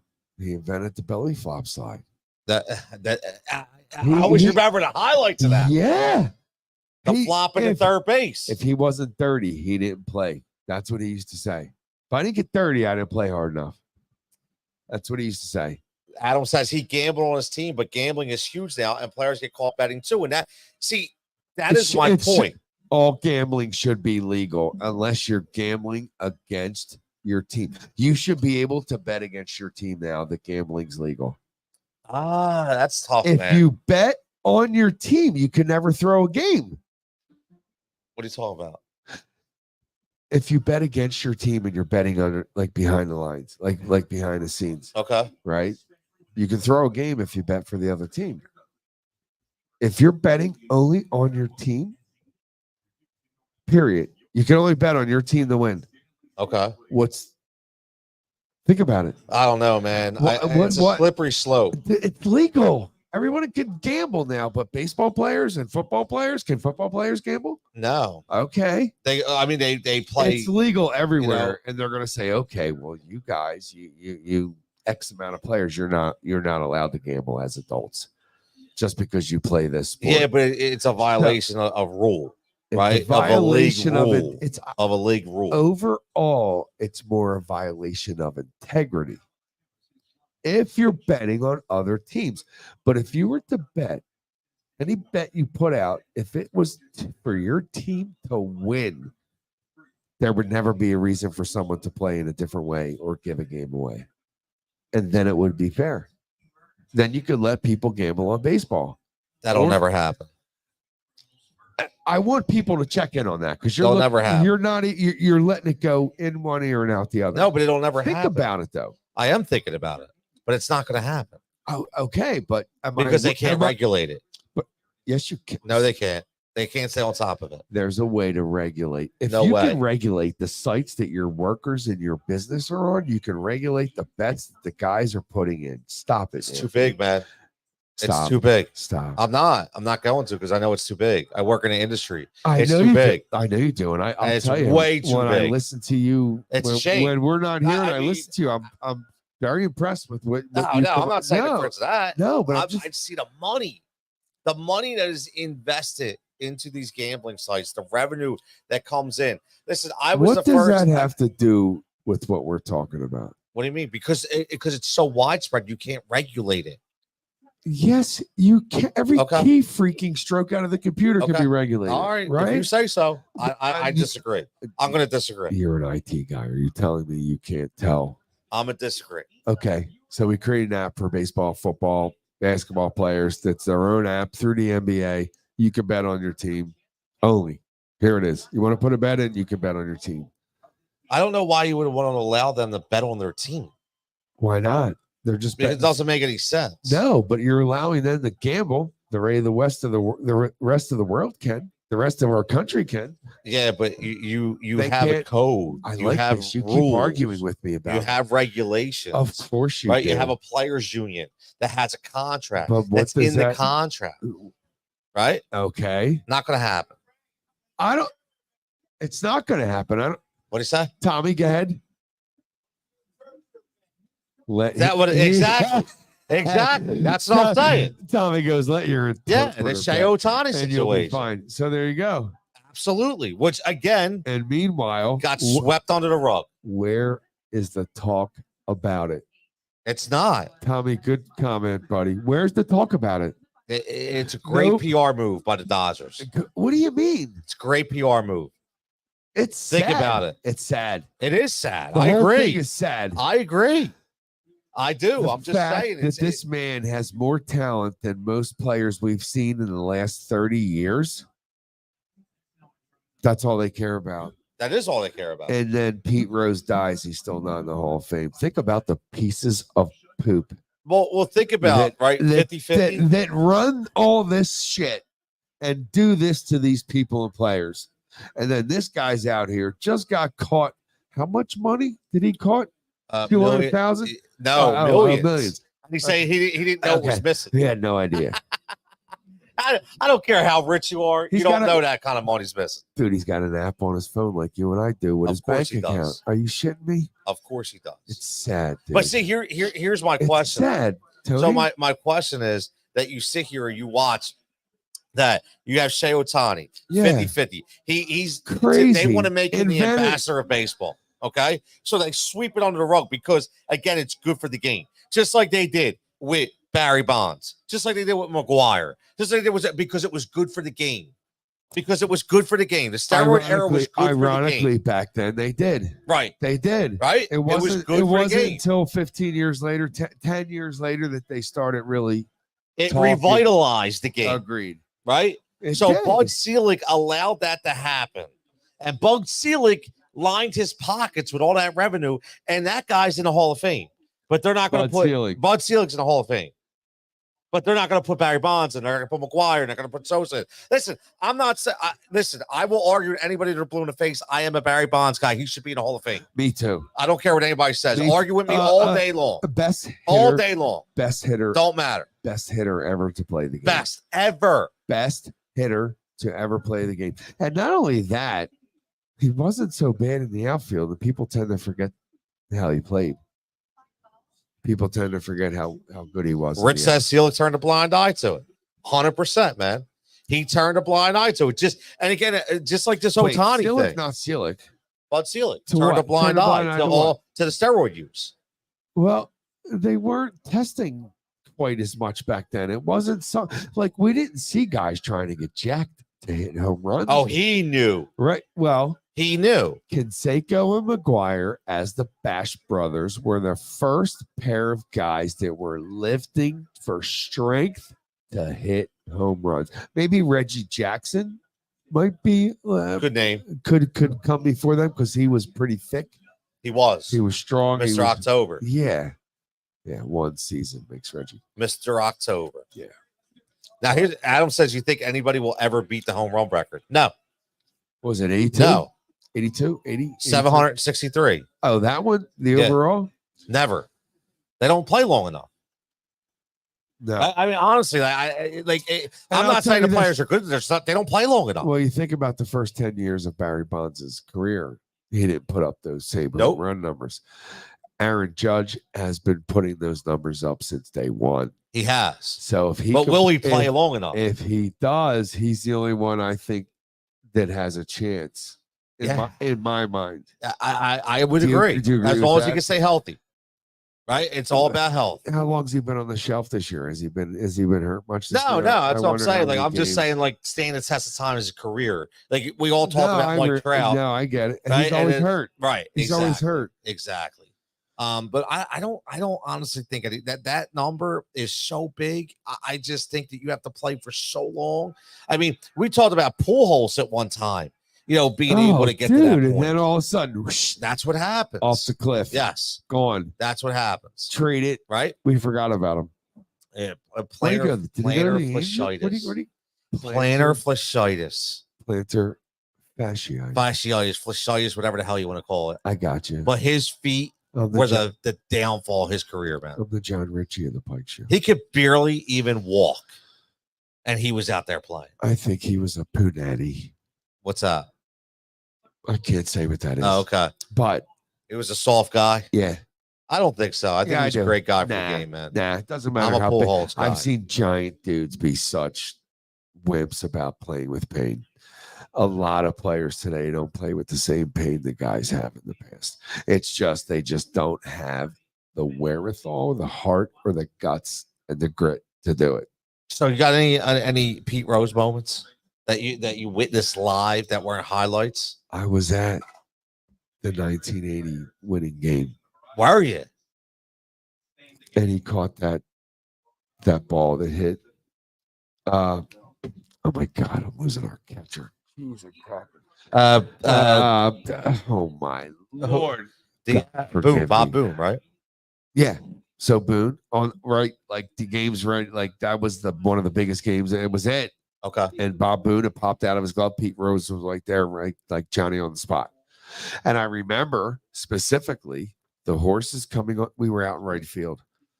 My father's sales manager or something at the time brought us as a family, picked us up in a limo to take us to this game. Wow. So you're going in style. I'm little. I'm like 6. So we're leaving. We get into the limo and everybody's losing their shit because we just won. Okay.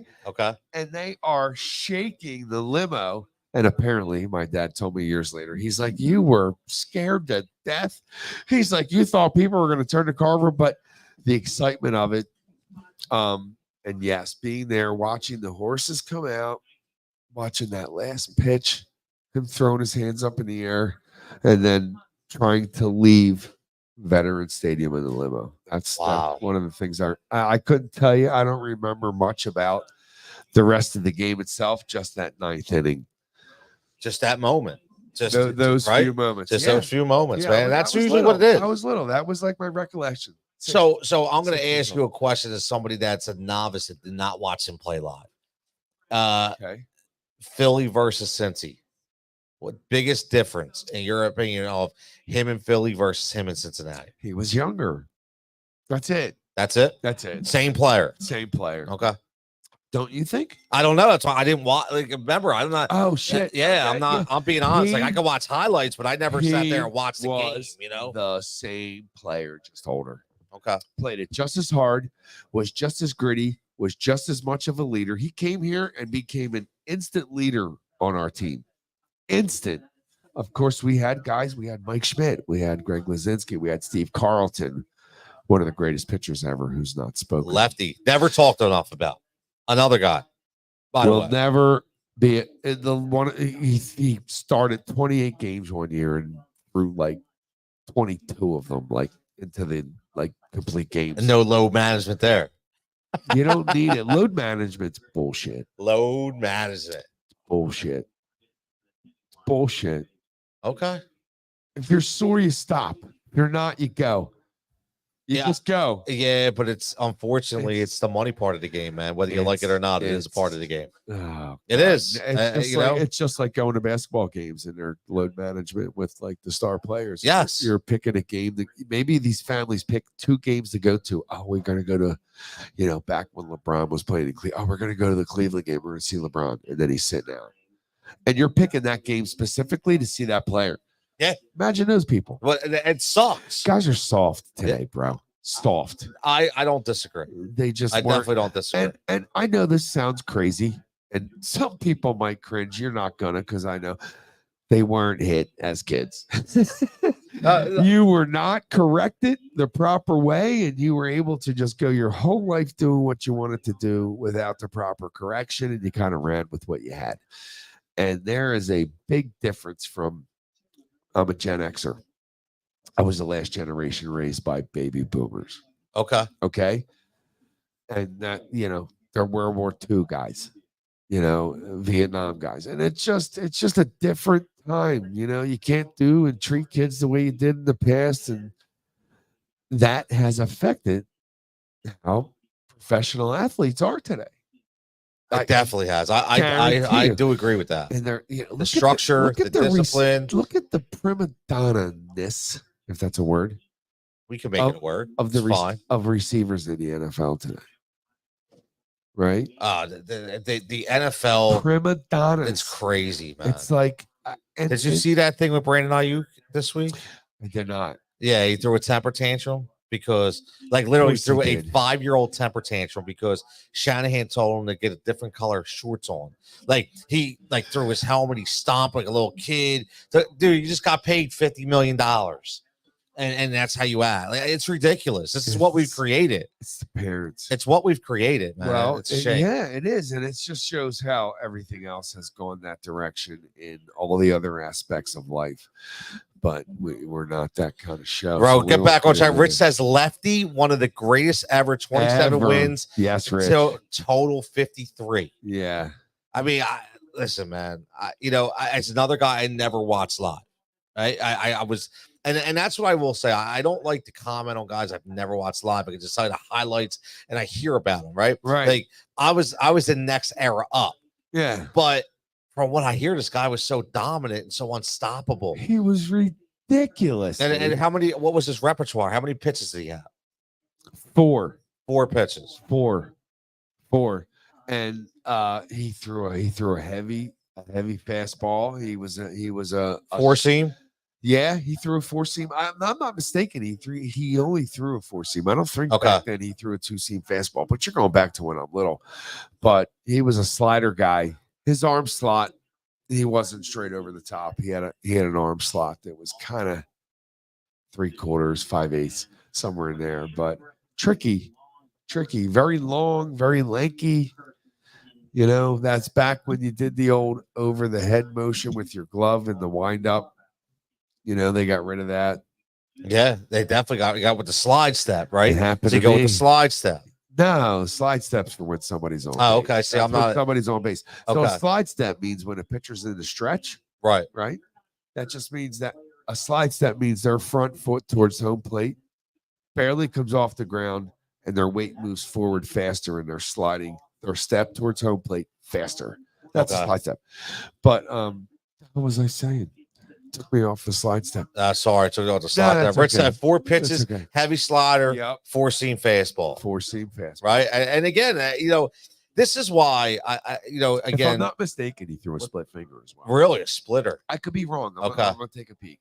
Okay, yeah, But- take, but go ahead. No, take go no, ahead. that's a Where good we- idea. It's a good idea, and that's why I like to go back because again, we're live right here from Pike's Pub in Southampton, 455 2nd Street, Pike.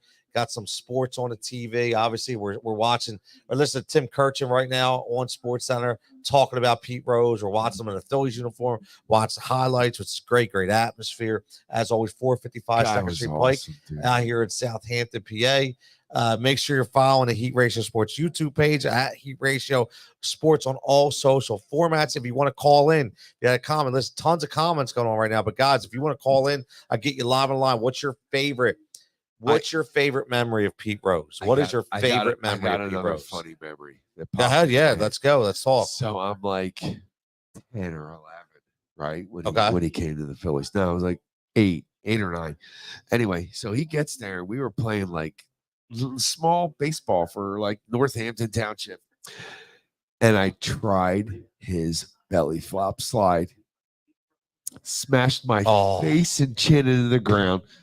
I remember that. That's So gotta that hurt, was man. you asked one of the things I remember most, other than that one play, but that's it. I tried to do his slide once. Now, as I got older, I kind of perfected the head first slide. Although I wasn't someone that was. Now I want to bring basis. something up because it's making me think. You're talking about memories. Now, my Yeah, memory go. of Pete What do you Rose. got? Talk to me. I didn't watch play, obviously, Sure. but I will say this and That sucks you shout didn't out. get to see him play. It happens, right? Shout out to my man Dave, Coach Dave Dixon out there. He showed me, he told me to check it out, and I did. So on MLB Network, on MLB Tonight, they would have guys, and Pete Rose being one of them. He would come into Baseball Tonight, and he would literally, he would walk you through what Did he did as you? a hitter. Let me tell you something. Did you see the one video of him talking about there's only 6 things you can do if you're in a slump?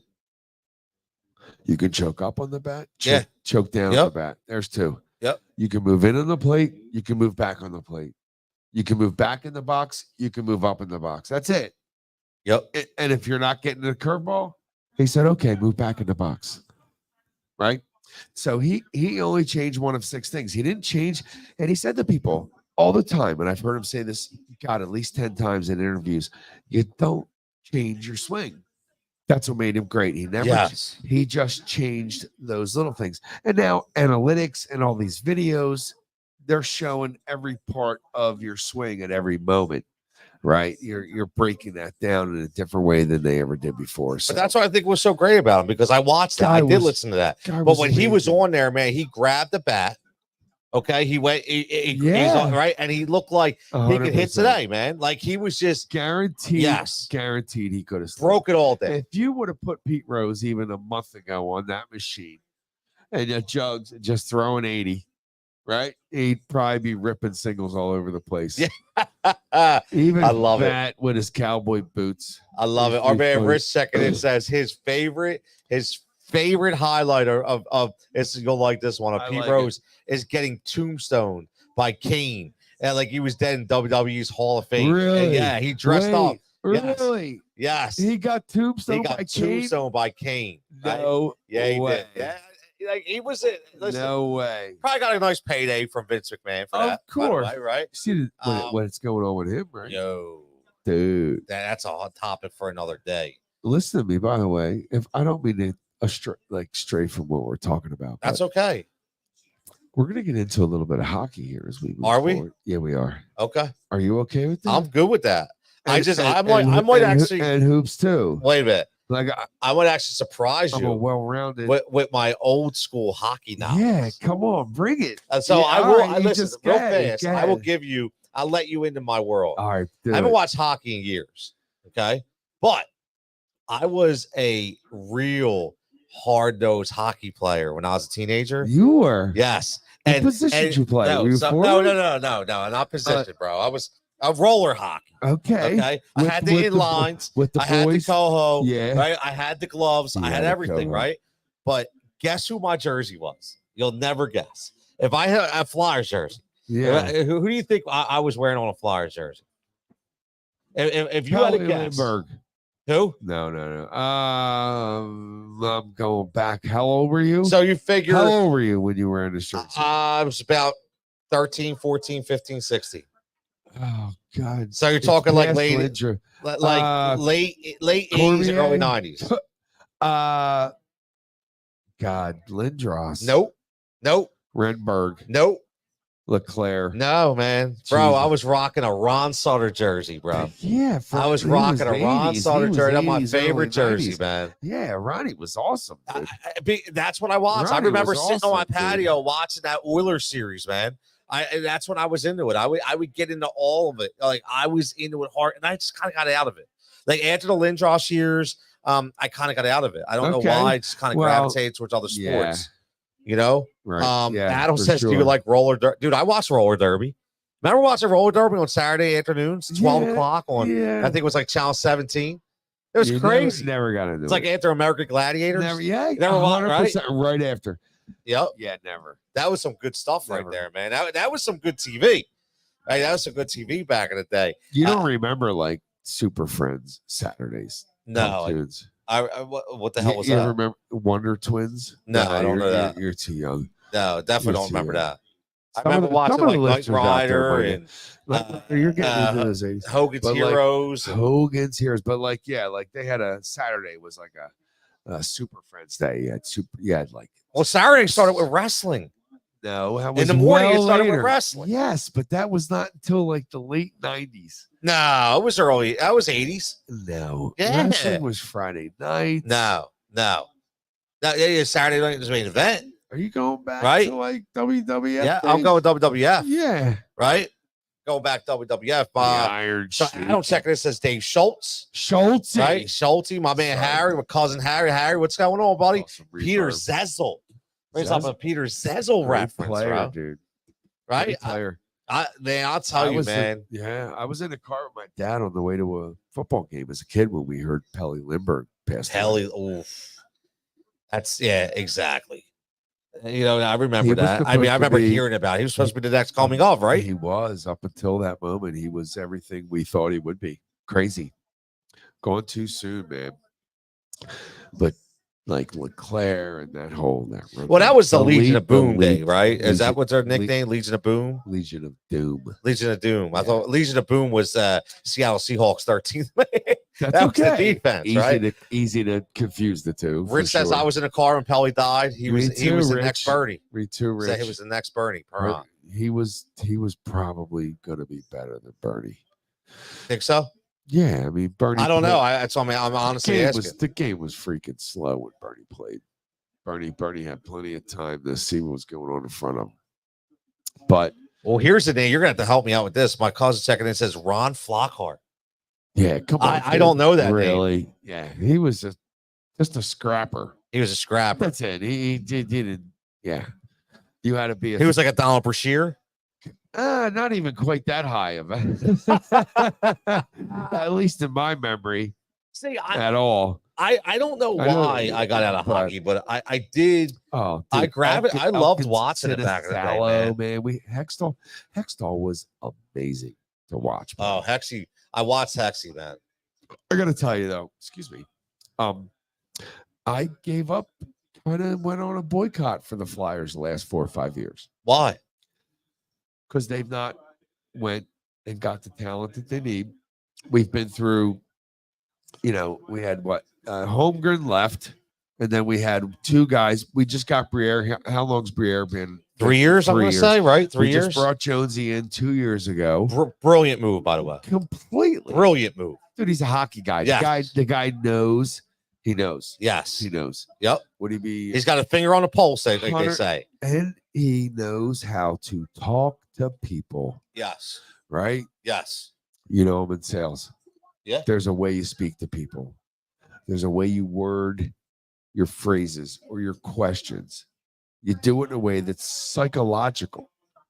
Right? Yep. He's very good at how he uses words. Very good. And yeah, I'm excited. I'm excited. Finally. How about the coach? Let me ask you about Torts. I don't know who this guy is, but I watch him and I'm like, I like this dude. You either hate to love him or love to hate him. Okay. That's Torts, period. He is a straight shooter. He's gonna say it how it is. And if you're soft inside, you're not gonna succeed with him or in his system. Almost reminds you of like kind of like Fangio is. Like that kind of personality. Like it's my way or Fangio times 2. Wow, really? For sure. Okay. For sure. Okay. For sure. And I like that. We're gonna talk more hockey. I love it. We're gonna talk. Listen, I go back, man. Like I'm telling you, I'm gonna surprise you. I do go back. I think we're gonna be together again here soon. I mean, we got Sixers talk to talk about too. I mean, you know, Harry Checker says Keenan 2.0. I remember Mike Keenan. He was absolutely one of the favorite coaches of my lifetime watching the Flyers. He was fiery, smart. He was nasty and gritty, and he wanted his players to play that way, and we did. Everybody watching, go if you're a little bit of the younger crowd, go back and watch Ron Hextall. Just like YouTube, Ron Hextall being crazy. And just watch how many sticks he broke on the net. Oh, I remember that. And he had this thing. He used to, when the play was away from him, he used to have this rhythm of smacking his stick on the net, on the piping of the net. It was pretty cool. But listen, he proved himself to Philly when he went after Chelios. He went after plenty. I know, but when like just to like he was like, "Yo, I'm in." Like he didn't care, man. Was psychotic. Yeah, he was. He went as a GM and won as a GM with the Kings. Yes. Right. Yep. Yeah. Yeah, man. I mean, then he came here and we're gonna bring some hockey. Remember, we all thought he was going to be. Does everybody here know that we're going to be what elsewhere? No. Okay. We would promote that. Yeah. Well, we don't have to use that P word. Yeah, but yeah, man. Listen, oh man, I see a Gar Snow reference. You said what? Adam said got a Gar Snow. He says I got a Ron Hextall and Garth Snow autograph. Snow was gritty too, dude. At Wildwood Convention Center. Gar Snow was gritty. Yes, he was gritty. Yes. He was decent. Yeah, but he was always a backup. 100%, man. He was never more than that. No, I mean, but again, it just why do we always always go to the backup in this town? I don't know. We love the backups. So now we realize that we just love the backup. We got into this conversation asking like why I took a sabbatical from watching them. Yes. 74, 75. That's it. We haven't won shit since then. Rich says he stopped for a while until Jones and Briere came on board. I think, I thought when Torts got here, I'd pay more attention, and I did for a short bit. But when he first got here, the guys weren't buying into his system. His system, not necessarily like his demeanor, like his messaging, his approach. Right, as a coach, like he don't give a shit today if your feelings are soft. He's old school. He's gonna stay that way. Yep. As a coach, as I grew as a coach, and I, as far back as a few years, I've changed how I speak to kids. I've changed how I deliver my message. Right, you can't do it the same way, and every kid has to be different. So you become a psychology major. Yeah, that's the truth. Straight up. Yep. Never got my degree, but I was a psych major. My daughter got her psych degree. Oh, I love it. She likes. My to wife laughs at me. Man. She says stuff. She's like, "Why'd you say that like that?" I was like, "Well, if you studied Freud, you get it." Adam wants to know what you think about Miss Call so far. I am excited to see how he does when the grind gets going. I think he's going to be fine. There's going to be growing pains with any rookie who's going to be thrown into the fire, right? Yeah, always. He has more talent than, and I've watched a bunch of video of this kid playing. He has more talent, I believe, than anyone we've had since Eric Lindros. Wow, that's bold. I don't know him, so I'm just saying I relate to that. That's good. The only thing I don't think he will bring us is that dominating hitter. Right? Okay. That's the only thing is the physicality. He don't want to be banging. He will if he has to. Right. He won't shy away from it, but he's our best prospect since we got Eric Lindros. Harry says sure. when Pelly died, it was like a death in my family. I bring that comment up because that's how close. This is what I will say. Yeah. When you're the Flyer fan, the orange and black diehard Flyer fan, they keep showing up, hockey, and we haven't put a good team out there. Yeah, and they just live it. 2010. Yes. 2010, guys. 2010. What's 2010? That's the last time we did anything good. Oh, really? See, I wouldn't know that. I don't know that. Yeah, that was the year we came back from 3-0, I think, on Boston, and we're the first team ever to do that. Adam agrees with you. He says, I see the same thing, Frank. Next Lindros. Richie D checking in. Same thing. Has enough talent to really be a superstar in the league. Amazing. I mean, speed, he's fast, he's stick handling, and he's gritty. He's tough kid. He grew up in Russia. What do you expect? Wow, exactly. Christ's sakes. What else do you do out there except play hockey, right? I mean, hockey, or speaking of Russia, fight for your that was life. like, remember when the Russians really start to insert themselves into hockey, like in hockey, man. That's like late the 80s, Detroit Red Wings, and Sergei Fedorov. Yeah, right, Sergei. Remember playing NHL hockey, dude? Fedorov. You couldn't miss. Oh, Fedorov. There was a couple moves every time. And these guys out there know there was like a backhand you could just put top shelf all the time. But great teams, man. And then, Forsberg went to Colorado. We gave him up for Lindros. Yes. So I would just like to see. So I'm curious, Briere and Jonesy are not going to be the type that are just going to sell the farm, and I think their strategy is to build it half quick but half smart. Does that make any sense? Yeah. No, you have to be, especially with the cap. They know the cap is more difficult in hockey. 100% than most other sports, but it would just be nice to get back to the point where I really wanted to watch a game or two a week, like from start to finish. And it's been a long time since I've wanted to do that. Me too, man. Me too. I think I'm actually going to try it this year. I honestly, I've been talking about trying to get back. There's into no it. try. Just do it. Yeah, no, you don't have to try. Yeah, obviously, right? But it's going to keep my focus. Like it's 97, man. That's what I have to do. 97. Had a giant party for that Flyers Detroit series, and we got smoked. Build through the draft with Jones and Briere. Nah. Absolutely. You could get one or two. It's going to be one or two or three players. So Harry says Bob Clark said he would never draft Russian players. Well, Bobby probably cost us a Stanley Cup possible championship when he was here. You think? His last 3 years, he didn't make the best of moves, but he tried. Dude, that guy, more than any GM we ever had in any sport in this town, tried more than ever to win a Stanley Cup. He just didn't have that one thing, and I don't know what it was. Maybe it was just that judge of talent kind of thing. But then you get Hextall, goes out to the Kings, and he puts one together. Wow. You get these guys.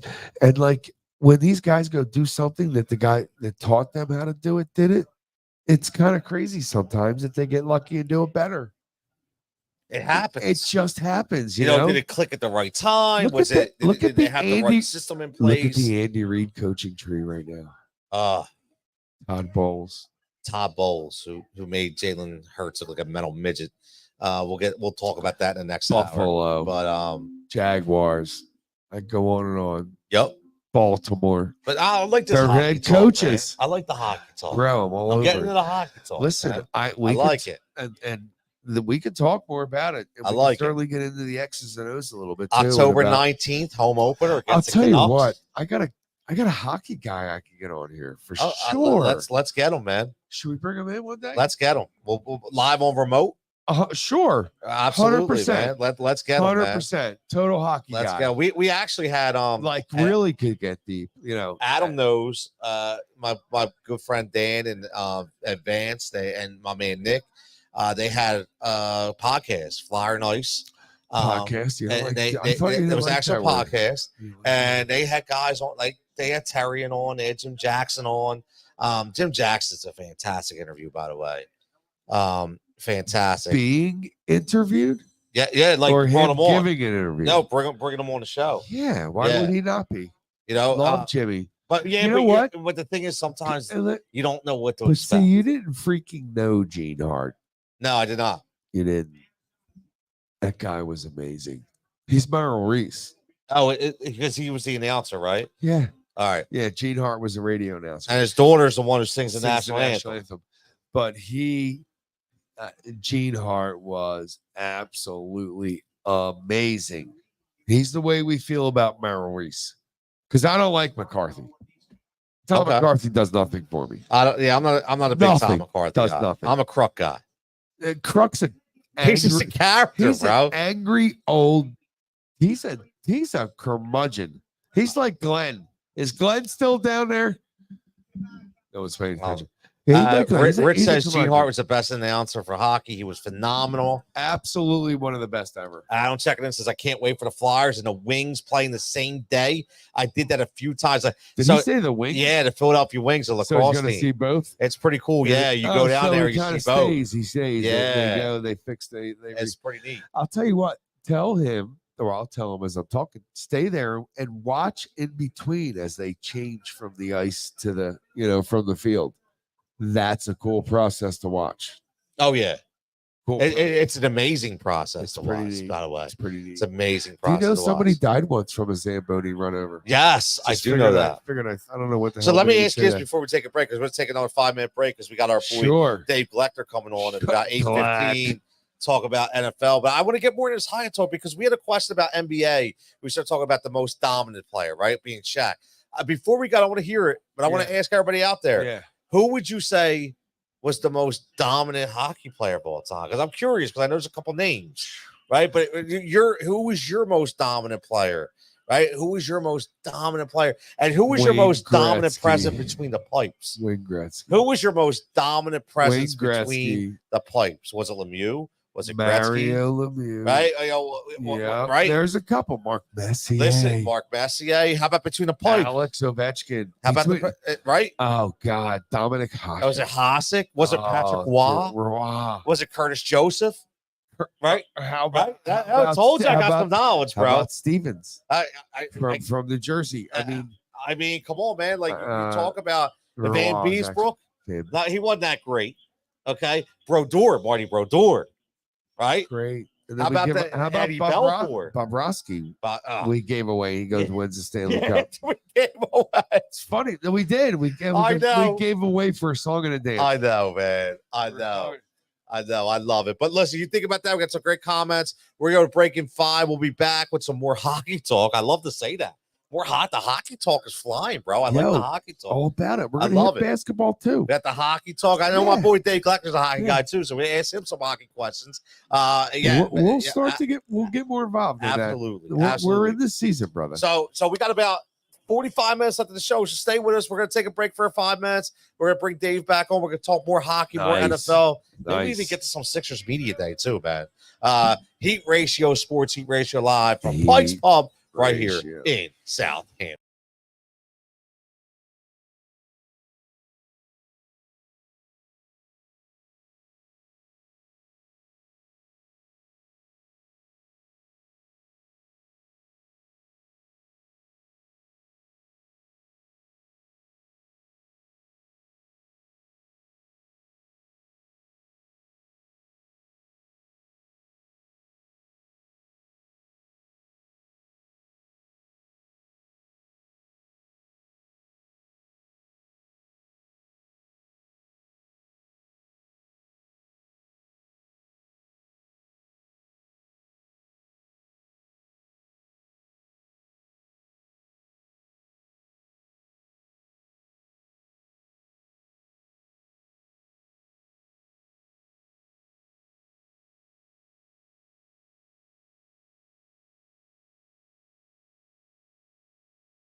And we're back for hour number 3 as we close this show on a really good banger here. Man, we were talking about hockey talk, man.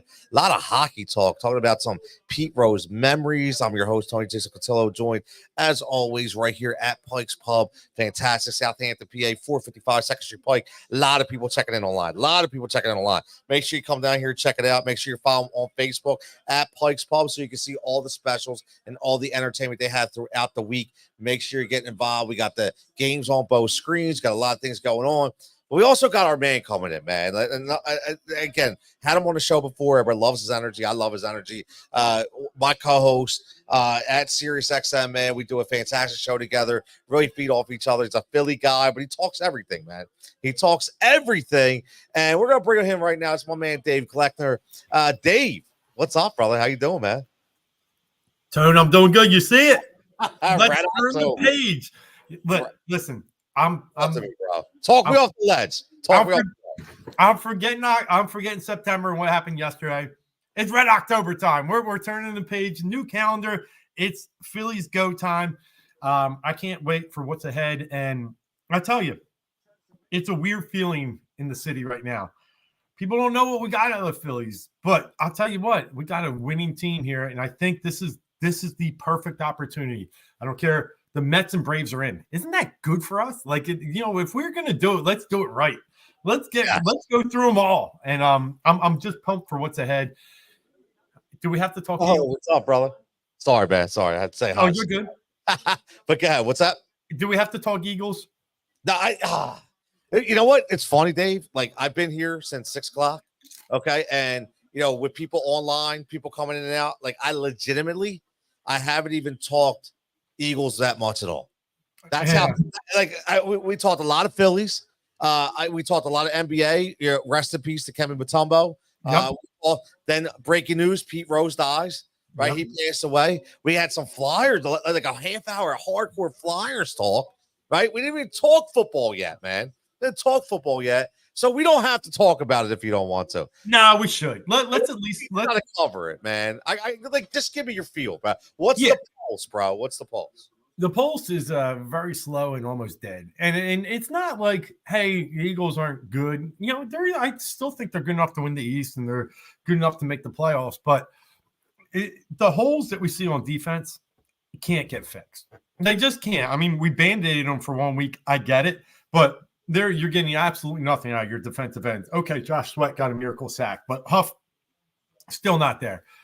I mean, you got half Jalen Carter this week. You didn't get the one that you got in New Orleans. You just can't. Brandon Graham's the only one that I feel like is playing with energy. N'Kobe Dean's shooting through holes, missing everything. Avonte Maddox, if he tackles someone, it'll be the first time all year. It's just these missed tackles are the same things we saw last year, and we can put some of this on the offense. I get it. But I give them a little pass with, all the injuries. That defense gave them no chance yesterday. Zero chance. Two drives to start the game, 14-0. And then what's the offense going to do? So it's unfortunate. And I just think we've seen enough in 4 games to know this team is good, not great. And maybe they're not even good. That's a quote. Maybe they're not even good. That we're gonna hang on that. Maybe they're not even good. That's a scary proposition. Again, I've got my man Dave Gloeckner popping in on the Rise and React Media Hotline right here from SiriusXM. One of my favorite people. I'm one of my co-hosts. Sunday nights, Dave. I miss our Sunday nights, bro. I do. Right? I think the people miss our Sunday nights, by the way. But. Well, that's neither here nor there. My man David Burr, second in from Cedar Hill, Texas again. What's going on, Dave? As always, he's a Miami fan. I haven't checked the score. Not sure what Miami's doing. But Dave, here's my thing. We've talked about this so many different times, and I've been hearing everybody talk about it, right? Everybody's going back and forth. The city is in an uphill battle right here, thinking about what the hell is going on with the Philadelphia Eagles. And like you said, maybe they're just not good, right? My whole thing is, again, explain to me how your head coach can get up at a press conference and still tell me that he doesn't have an identity for the team. Yeah. Like, are you friggin' kidding me? Like, I don't understand it for the life of me, man. Like, what is going on here? Like, with this guy, they try and give him the keys, but definitely pull the strings in his first year. They wanted a puppet, and we all knew that. And then they kind of let him do his thing a little bit more in the second year, but he had such a good coaching staff around him. And then last year was an absolute mess. They chose his coaches for him. And this year they say, Nick, we're going to choose your coaches again, but this time you're just going to be the guy that speaks. You're not going to make any decisions except for when we tell you going fourth down. I don't know. It's a mess. Like, I don't even think he can control himself anymore. He doesn't know what he's doing. He doesn't know what the playbook is. He doesn't know what Jeff and Howie want. I think we're on the same page. I don't think he's a very good coach, and nor do I think he's a very good leader. But I think it's all just, I think he's got so much going on around him. I don't even know if I can blame him anymore. How do you mismanage this whole thing from a leadership perspective? That's what I'm looking at when I look at Lurie and Howie. They didn't put together the greatest team, and now they're telling him he can't call any plays and he can't do anything except act at a press conference, and he can't do that right. So I'm with you. I think it's a mess. I'm telling you, Tony, he's 1 or 2 losses away from being fired in October. Remember we talked about this, right? I said he's not going to make it past week 8. I said there's no way this dude's making it past week 8, and he is walking himself out of here right now. Yeah, he really is. And listen, you're not going to get rid of Jalen Hurts. You're not going to get rid of anybody else. The only person you can get rid of and try to start over here is Nick Sirianni. It's very simple. Whether you like it or not, dude. This dude, he's just not it. He's not a leader. But when you come out with that effort and to just get mauled in the first 2 drives, that's a reflection on the coach. And I'm sorry, then that's going to go down to lose when you lost 31-9 in Tampa last year in the playoffs, and you come back and even give a worse effort. They didn't get their first positive yard until middle of the second quarter. That's a reflection on the coach. That's an attitude that he just didn't get that team ready to play. So I'm with you. I think he's walking the plank right now. They're going to need couple wins in a row to save his job. And if he goes, I feel like it's Vic. Who do you think goes in? Because Vic has at least had the head coaching experience. Yeah, we've talked about this, right? We talked about, they always bring in that guy, right, that can take over, right? And I think that's why they brought in Vic Fangio. But the problem is, it's just hard, man. I just don't think Vic has it in him to be that guy. Yeah. Right? He's not, right, Frank? I mean, he's not. I still say, man, you got to go to the Belichick wagon, bro. I'm sorry. Nah. Yeah, you have to do it. He doesn't work here. What do you mean he doesn't work here? He doesn't say enough during interviews. He shuts the media out. That will not work in Philadelphia, brother. Well, it's not. It'll work. It won't work for Howie Roseman and Jeff work. Wait, what'd you say about Howie? I just don't think. I think Frank, you're onto a point here. I don't think it'll work for Frank. I don't think it'll work for Howie and Jeff to have a guy that'll box them out. But they got to try something different because it's not working their way. Agreed. No, it's not. My man Harry checking in says, I think the coach has no control of the locker room. He does. Listen, Harry, this is my biggest pet peeve. But you got guys popping off on social media, guys going into business for themselves, just like Antonio Pierce said, a couple weeks ago in Oakland, right? Or Las Vegas. It's Sirianni. Yeah, right. There's no discipline. There's no control. None. Zero. There's no accountability. 19 missed tackles. I mean, that was the worst thing I've seen. Yep. 19 missed tackles. And Frank, before you got on, I was saying Avonte Maddox. He's got a guy dead in the right. Yep. Fires off with his shoulder. Doesn't even try to use his arms or anything. His head was down too. You can't hit what you can't see, brother. Yep. Can't hit what you can't see. That's why I don't know if you called it, Dave, and I don't know if you listen either, Frank, but I do love listening to Seth Joyner break it down on WIP in the mornings. I got a Seth story. Hold that for a second. Yeah. Because I'd love to hear it. But he was burying Slay today. Yeah. Burying Slay. Yeah. And rightfully so. Yes. Rightfully so. Couldn't tackle a wet blanket. Well, he's not trying to tackle. You don't care. Right, exactly. And he said that at one point. He does. I mean, how do you apologize to the fans that you didn't have good coverage on the last play of the game when you let up? My bad, yo. He made a good move on me. It's odd the way he's playing. And Mike Quick, I listened to the broadcast a little bit. I watched and listened, and Mike Quick was furious. I mean, we don't press anybody. We don't push anybody off the line. And that's Slay. He never has, never will. It's always 10 yards back. And that's too much on a guy like Mike Evans. It is. And How about this, guys? I mean, listen, the social media thing is one thing, right? But I said this a couple weeks ago. Everybody was on the Jalen Carter wagon. And I said the one thing I didn't like about him is he was laughing and giddy, on the side after a game when they got smoked, right? And here goes Slay popping on a Micah Parsons podcast today, okay, in Dallas, and he's laughing, he's having a good old time, bro. Like what? Like again, like Micah this Parsons is the problem. Be an Eagle someday. But either way, it's the problem with this team, man. Like I'm tired of it. Like that's Slay alone. That's just him. It's not. It's more than him, Frank. It's more than him. I don't. But the concern. And I think you're raising a good point. He's supposed to be a mentor for two young quarterbacks that just got drafted in Mitchell and obviously Dijon. And if you're out, and by God, I wish Gardner Johnson, they just put tape over his mouth. But like, these guys, that's the culture, that's the locker room right now. You're right that then that's a reflection of the head coach. They need to button this thing up. Yep. We're in trouble. I agree. We're in real trouble. We're in trouble. Big I don't trouble. think our quarterback is our guy, and I don't think Sirianni is our coach. And it's taken me a number of years to get to this point. And after the start of this season, I am sell. It's a fire sale. Get rid of it. Get him out. I think your point about the quarterback is really interesting because I would tell you I have my doubts about Jalen Hurts, but I think he's the least of my problems because I've seen the excellence that can be there when under the right coaching. I want the coach out first, see him under the right coaching, then I'll make this decision on Hurts. I think Hurts has zero respect for Sirianni. I think it shows when he's on the field. Yes. I just want to give him a chance under someone who's a little – we saw that amazing run to the Super Bowl. The best player in the Super Bowl was Hurts. So I'm with you, Frank. What I'm seeing, I'm very, very concerned about. He's not the dynamic runner anymore. His passing is not great, but I think a little bit is just the locker room right now. You made a good point, man. Like I'll be honest with you, what you said is that respect factor. Like I'm a big body language guy, and whenever they ask him something about Sirianni, man, he's just had a disgusted look on his face. I just can't stand his body language. Well, who? Hurts. It's tough, man. I know. That's what I don't like. And the turnovers, they have to stop. I wanted one game of none, and I couldn't get it. Thanks for us. They definitely have to stop. They definitely have to. You can't win games losing the turnover battle. Period. You cannot. It's simple. You can't. It is. It's simple. And here's the difference, guys. This is the one thing I look at. And I know you guys have seen it. I've seen it.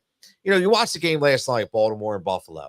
And you watch Lamar Jackson slapping his offensive guys around, man, talking to them, cheering them up. Yo, man, my bad. Let's get this. Let's get that. Let's get that. I see nothing of that from Jalen Hurts anymore. Where did that go?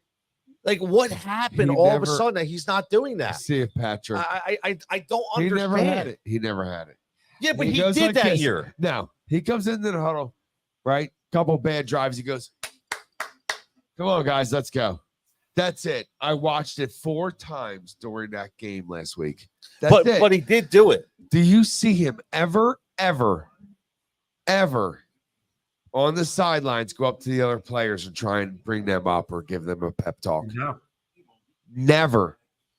No, and the thing, I agree. And I think I have some concerns about what he says after the game sometimes. When he turns it over, it's a we. When he does well, it's a he. Like that, there's just a lot of things that just aren't mixing. And I'm with you. I have my concerns. But again, he's probably the least of them for me right now. I think the defense and the coach are right up there. And we're in a lot of trouble, like you said. I'm coming out of the bye. We're gonna have to win that game right away. I think it's Cleveland. I think right out of the bye. Another good defense. Another good defense. Washed up. Right? Another good defense. Again, we're talking live right here on the Rise and React Media Hotline. We got Dave Gloeckner from Sirius XM and Win Daily Sports. My man Dave, check it out. 4th and Go alumnus. 4th and Go, as always. You never know when they're going to pop up. What's up, Dave? What you got? He's got something to say. Go ahead, brother.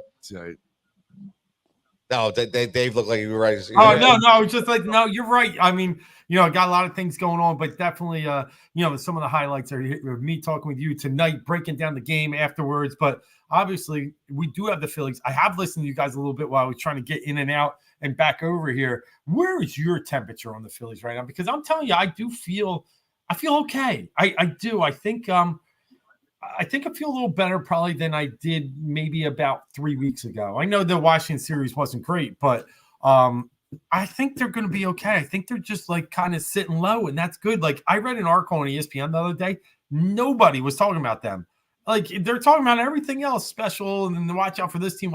Nobody's talking about them. So I kind of like where they're at.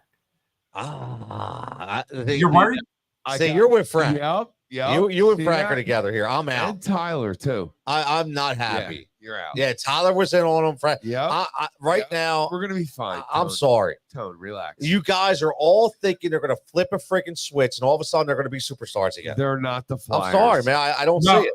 I got you there. The reason I back them is this pitching. They have those 2-3 at the top. I think the record this year was like 60-20 when they pitched 6 innings, and that bullpen looked rock solid. Seb Estevan's a little bit down the stretch. I just have more faith in the pitching. Pitching wins in October.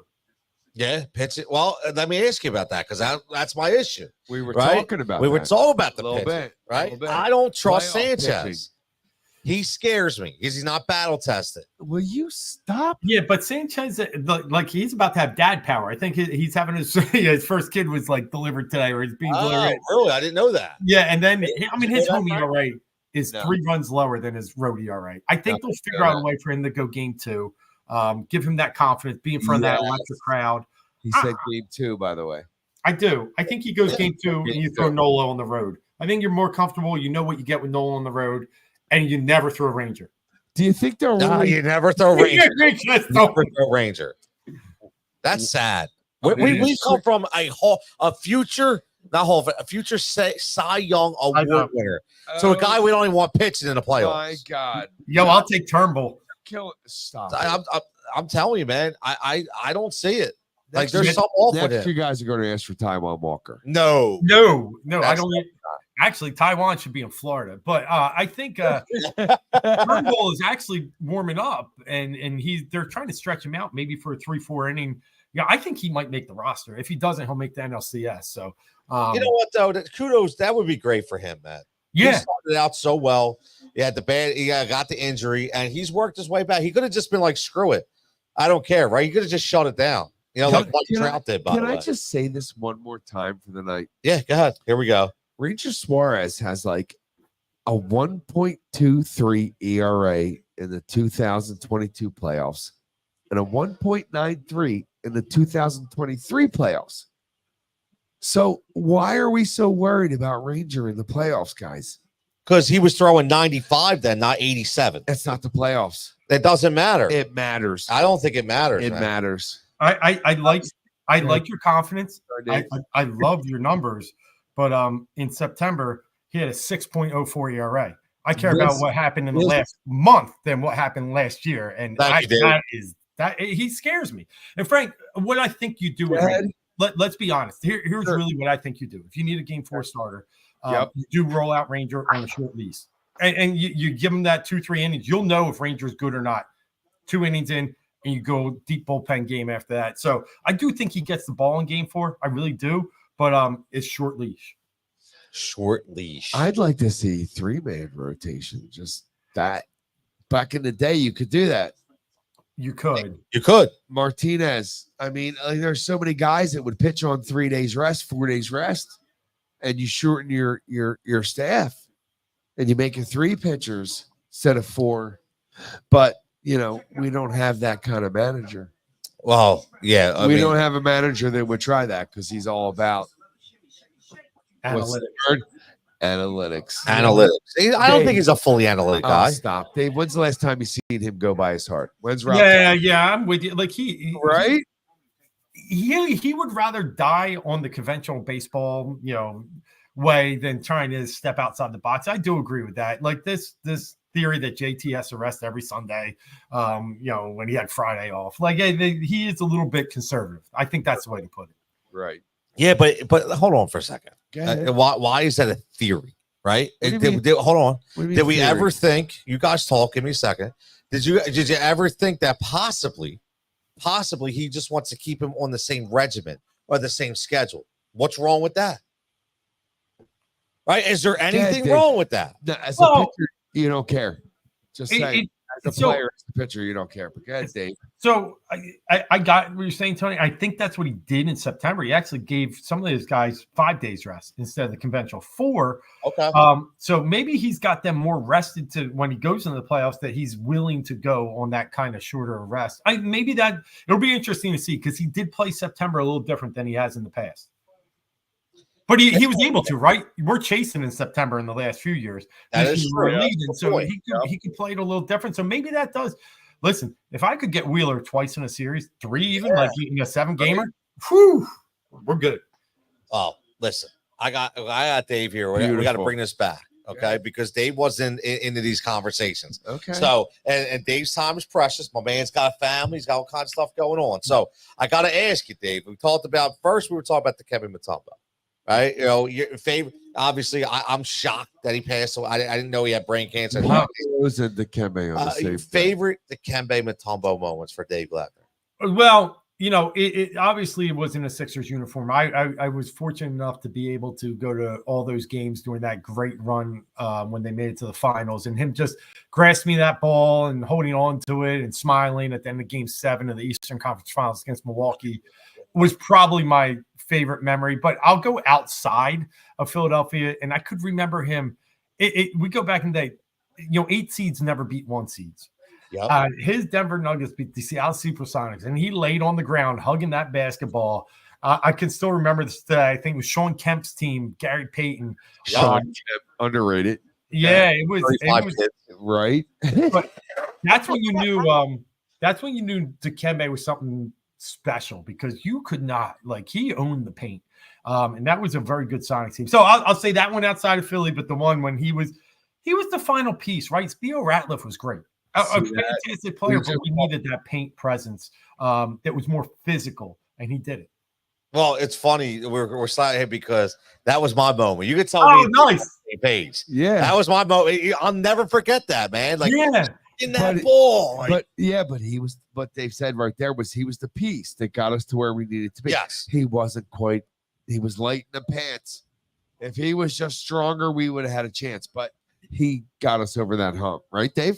He did. And you think about it, I mean, AI obviously is going to deploy the offense. He was going to be great, and you didn't need an offensive center, right? And Ratliff was more of a stretch guy, hit the 15-footers. He could even step out a little further, where this was the perfect mix and match with AI. I'm with you. He got a little light, but that was only against Shaq.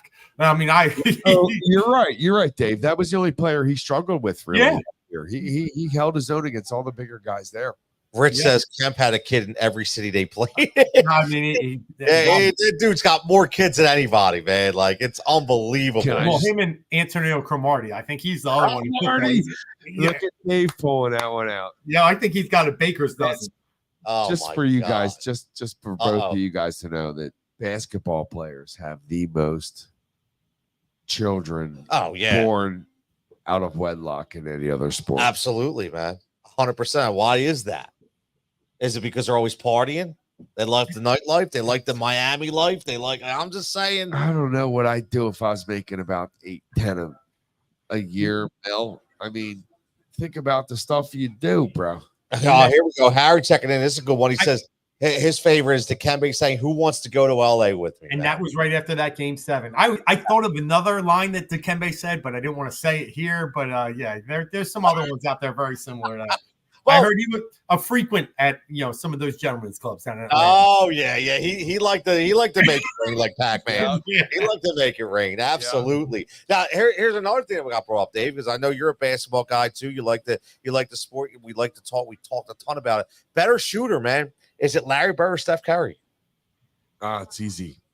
Yeah, that's quite honestly, it's Steph Curry. I mean, I love Larry Bird to this day, but the things that Steph has been able to do and be able to stretch the floor and do it from deeper and different angles, and and the percentages don't lie. But God, Larry was amazing. He was different. Yeah, different. You can't really compare many more players that there were to Larry Bird. No, he was different than anybody else. He was, the white hope, the great white hope they called him when he walked into Yeah. the Celtics locker room. Yes. French Lick, Indiana. French Lick. Yep. French Playing for the Lick. Indiana State. I love that name, French Lick. I always have to say French when we think Larry Bird. And listen, if you told me Larry Bird was the best shooter ever, it'd be hard for me to argue with you. It's just there's something about Steph and the way it's two different generations, like you said. But yeah, Larry's best story was that 3-point shooting contest. Yep. He never even took off the warm up. He And he just said, "Who's playing for second?" Right.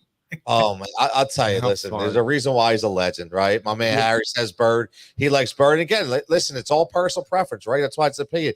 Right now, 68% of the votes on Steph and 31% of the votes on Larry Bird. Let's get Dave's 5. Oh, this is gonna be a We were good one. talking Yeah. about- So let's hear Dave's 5. Let's hear Dave's. So it's all about. Listen, man.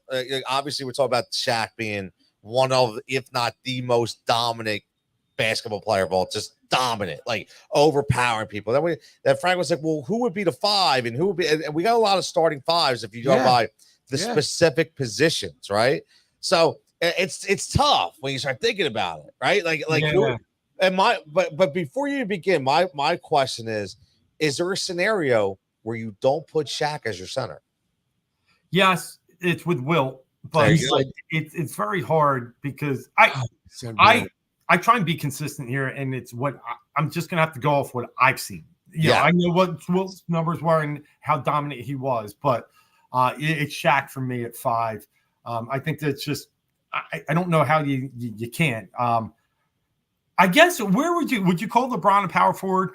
Could you? You could. That's what we were talking about. Talked about that, right? Yeah. That's what we're talking about. And then I would say Jordan, you could call even a small forward and Kobe the shooting guard. And where I'm kind of torn is the point guard. Because I think Iverson's one of the top 5-10 players, but he's not a point guard, right? I know. So he's not a distributor. He's not, you know what I mean? Yeah. So shooting guard. I mean, yeah, who would be the best distributor, the best ball handler, the best point guard Magic of all time? Johnson. It's Magic. It was Big O or Magic for me, but I'm going back to what I've seen, and I think I'm going to go Magic. I'm with you. I wonder the difference, David. You tell me, Tony, in terms of the distribution of the basketball between Steph Curry and Magic Johnson. I'd like to see that. Yeah, that's the key. But you know what, Dave? To your point, Steph Curry is amazing. We've never seen anything quite like him. No, that guy can see the logo and just swish, swish, swish. It's crazy all day. It's crazy, and he's grounded. He's a very grounded human being. There's been 2 players in my life that I feel have kind of changed the rules of basketball, and it's Shaq and Steph Curry. And not maybe rules, but how it's played. Teams shoot 45 to 55% threes these days. Back then, it used to be 10 to 20%. You're lucky if your team gets up 12. They shoot 40. And it's all because, people understand and want to be like Steph and are better shooters these days. So, yeah, those two are simply amazing. I mean, I'd love to get Tim Duncan in this conversation, too. I would have loved to, but he's just on the outside, I think. What about Akeem and David Robinson? See, I was a big Robinson guy. The Admiral from the Navy, I loved him. But great player. Yeah, Akeem, I would take a little bit of a Robinson just because I think Akeem did it by himself. And he won twice. I know Robinson needed to win. It was when Duncan came. So, yeah, they're both great players. Man, Karl Malone, one of the best power right? And we didn't even bring him up right here until you just said it, Dave. Yeah, it's because he's a little this soft. Dave, this leads us into the conversation I had with Tony. And I said, all right, instead of just picking one team, let's pick 10 players and make them play each other, because then you can get those guys that say, okay, LeBron's the best or Jordan's the best. Then you can split the teams up, make 2 teams, the 2 greatest teams of all time, 10 players, who's playing against who. So I think that could solve a lot of those questions of, okay, is it Shaq or Wilt? All right, well, great. They're going to play each other. We'll see who's best. Yeah, I mean, listen, it's a good idea. I mean, I'd love to see it. I would love to see it, man. I would love to see it. Now, Dave, before I get out of here, we got this big hockey discussion. Are we done? No, we're going to let Dave go. But before we get, I don't know how much of a hockey guy you are. Oh, yeah. Okay. Yeah. So who is your most dominant hockey player that you saw, that you watched on the ice, and who was the most dominant between the pipes? I know both his answers. Well, I mean, it's Wayne Gretzky for me. Lemieux's a close second, and I was a Brett Hull guy, by the way. But I was a Brett Hull guy I too. was a huge Brett Hull guy. I love the St. Louis Blues. NHL '93 was my favorite team. But hard slap shot, yeah. hard slap shot, and the best goalie between the pipes. I mean, you know, everybody has their preference, but I tell you what, I think I'm a Hasek guy. I just and I know Patrick Waugh is where a lot of people will land. Yep. But Hasek was just unstoppable for a period of like 3-4 years, and he was nuts, completely insane. I kind of like those guys, so that's where you could convince me with Waugh. He was fantastic, but obviously he had to go to where Colorado to get his first chip. So. Dave, let me ask you a question. Did Hasek remind you kind of Ron Hextall? A little bit. Ron Hextall was so much like a he was not an enforcer as a goalie, right? Well, that too. And he was tough. He was not textbook, right? And that's what Hasek was. Hasek, they didn't get one stance, butterfly, or anything. They played the game how they felt they were most comfortable. So yeah, I agree. And they were feisty. You're right. That's a great point. Feisty. I love it. They both were feisty. I love it. Hey, Dave, I forget, you got any bets on this Monday Night Football game? You know, tonight, no. I've been just playing a little DFS tonight, looking okay. I the double running backs in the Lions game has been pretty good, but I am looking at some baseball bets tomorrow. I'm telling you, I'm so fascinated by this playoffs in baseball. When we get the Tigers, the Royals, some of these teams in here that haven't been in there forever, I'm really intrigued. I got a chance to go down to Baltimore last weekend to watch the Orioles live. I wanted to take the kids to Camden Yards. And that team, I want to say, should win, but I'm saying watch out for these Royals. The Royals are live dogs tomorrow. I think they got a chance to win game one down in Baltimore. Baltimore's been leaking oil for 2.5 months. So I'm taking the Royals money line tomorrow, plus 135 in game one. Oh, plus money. I like it. All right. So to get off the serious note, how'd your kids like the stadium? Did they enjoy themselves with that trip? Yeah, absolutely. Yeah, we were actually going to the Ripken complex the next day and playing baseball at that little and they have a fake Camden Yard. So I was like, I wanted you to see what this looks like, but no, they did enjoy it, and it was I love being down there. It reminds you that was like the first real like new stadium, right? Totally, young. 100%. Yeah, and they built it like down below the road, and that's what all these are now. A little bit like you got to go down and. Camden Yards is a classic. It's right up there in top 5 of all stadiums. But I think these Orioles are a little bit of trouble. I know they got a little bit of energy against the Yankees over the weekend, but I would love to take Detroit. But this Houston just doesn't die, do they? No, they don't, man. Remember, I all thought they were done the first 2 weeks of the season. Yeah. Ed Wade started that whole run. Ed Wade. Yeah. Ed Wade. Guys, Ed Wade. Ed Wade started that whole shit with them. They guess were nothing. They were nothing. We were nothing too without Ed Wade. Yep. Give Ed Wade the credit, right? Yeah. Pat Miller came in and was the closer. Yeah. Yep. No, Ed Wade started the building of it. I agree. Yeah, I mean, he got bad rap here and there because he made some dumb moves, but he definitely built the foundation. I agree. Definitely did. Well, Dave, man, thanks for joining us as always, brother. I know you got a lot going on. Much appreciated. I know we'll be talking, and you heard him, man. Kansas City money line, man, plus 135. Love it. Love it, brother. All right, brother. You have a good night, man. All right, Leo. Love talking to you guys. Keep ripping it up. See you next week. Dave. My man, Dave Gloeckner from SiriusXM, my co-host. SiriusXM, man. Love it, man. We tear it up on Sirius on the weekends, man. Davey, bro. He mentioned a couple interesting things, man. And he thinks a little bit like I do. He kind of. I don't like that, by the way. I don't care. He don't have to think like you. Gives 2 shits. Listen, man. Let's have some fun. We got about 10 minutes left. Have some fun, okay? Yeah. You want to raise the roof here? Well, no, I want to get into more of this, like, because I like going back. What do you got? Right, kid? Because I love going back. I like talking. We brought up some really good names. My man Harry, thanks for tuning in, Harry, as always. We got about 10 minutes left. Adam. Oh, by the way, sorry for eating. So pizza. Dave, he's eating. Yeah, but hey, man, it's all good, bro. It's all good, man. Free pizza from the pizza staff. Pike's Pub, man, from the staff. You can't beat that.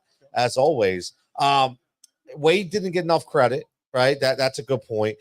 Camden Yards, though, like amazing. Have you been there? Yes. And the thing is, it doesn't even have to change. But Dave was right though. It innovated. It was the first one of the stadiums. Yes. And it's almost like Citizens Bank Park because we don't have to change either. Nope. Nothing. All we did was change that flower bed. Remember? Center field. Yeah, no, like to make it a little longer in left field, we put the little flower bed in there, right? Well, that's it. That's it. Our stadium is beautiful. It is. It is. And it won't have to change for another 15, 20 years. And maybe, maybe it becomes Wrigley Field for Philadelphia. Yeah, I mean, why not? They could. No, seriously, it's a beautiful stadium. It really is. But Camden Yards is awesome. Yeah, Camden Yards. Listen, awesome. It's always synonymous with, you got the big building in the back, the brick buildings, right? I mean, everything about it. And obviously, just watching Cal Ripken Jr. just break that streak, continue. Got to watch him play. Got to see him play one game. A lot of good stories out there in Camden Yards, but a lot of good names are being mentioned as we were talking to Dave. When we go back to the basketball realm, right? We've kind of opened up. We've gone a little bit. Is being talked about. We talked about hockey. How about Clyde the Glide? Clyde the Glide don't get a lot of love, man. Remember that Portland team? Yeah, bro. I see how good you're not. Give me that starting five. In '92 that went up against Jordan. Now you're gonna put me on the spot. I'll put you on the spot, bro. Let's go. I'm not gonna pass this time. Come on, man. Give me a couple names. Okay, go back to the song. Okay, give me. So you got Clyde. There's one. You got 1 of 5. Clyde. Who's the point guard of that team in Portland? Yeah. Oh, no, I'm not gonna get it. You're Terry Porter. Terry Porter. Do you know that Scottie Pippen spoke so highly of him? Terry Porter was now you say the name and you send me into. He's a general, man. Send me into the. He was a leader. He was a leader. But I could not name that team for you, Tony. Kevin Duckworth, big white dude. But no. Duckworth was the most awkward shot in the world down low. Buck Williams. Oh, he used to put his hand. Remember? In a weird spot. Jerome Kersey. Couldn't. Yeah, right. I mean, only because the pan, but absolutely was good on that team. But that year, that team, man, they went to the finals and they ran into Jordan. Right, just like the Knicks did every year, just like the Indiana Pacers did every year. Let me ask you this: did the Seattle Supersonics make it with Detlef Schrempf? Yes, Detlef was on. Danny Ainge. Look at that. My man Brian checking it with Danny Ainge. There, I love it. So Detlef Schrempf was on that team. He made that trip just to tell us that was. Yeah, perfect. I like it. Yeah, I like it too. Well, no, I got to drain the lizard too. I think that's just the draining the lizards the other way. He just wanted to tell us. That's all good, bro. I love it. But Detlef Schrempf was on that team. Who else was on that team? Yeah, besides, it was led by the glove. It was led by the glove. You got me on that one. All right, so that's Sean Payton, Sean Payton, or Gary Payton. Sean Payton coached yesterday. But Denver Broncos. Hersey Hawkins was on that team. Hersey Hawkins, the Hawk, that was our 3-point shooter. When we thought we were almost there. Absolutely, it was just before it. It was.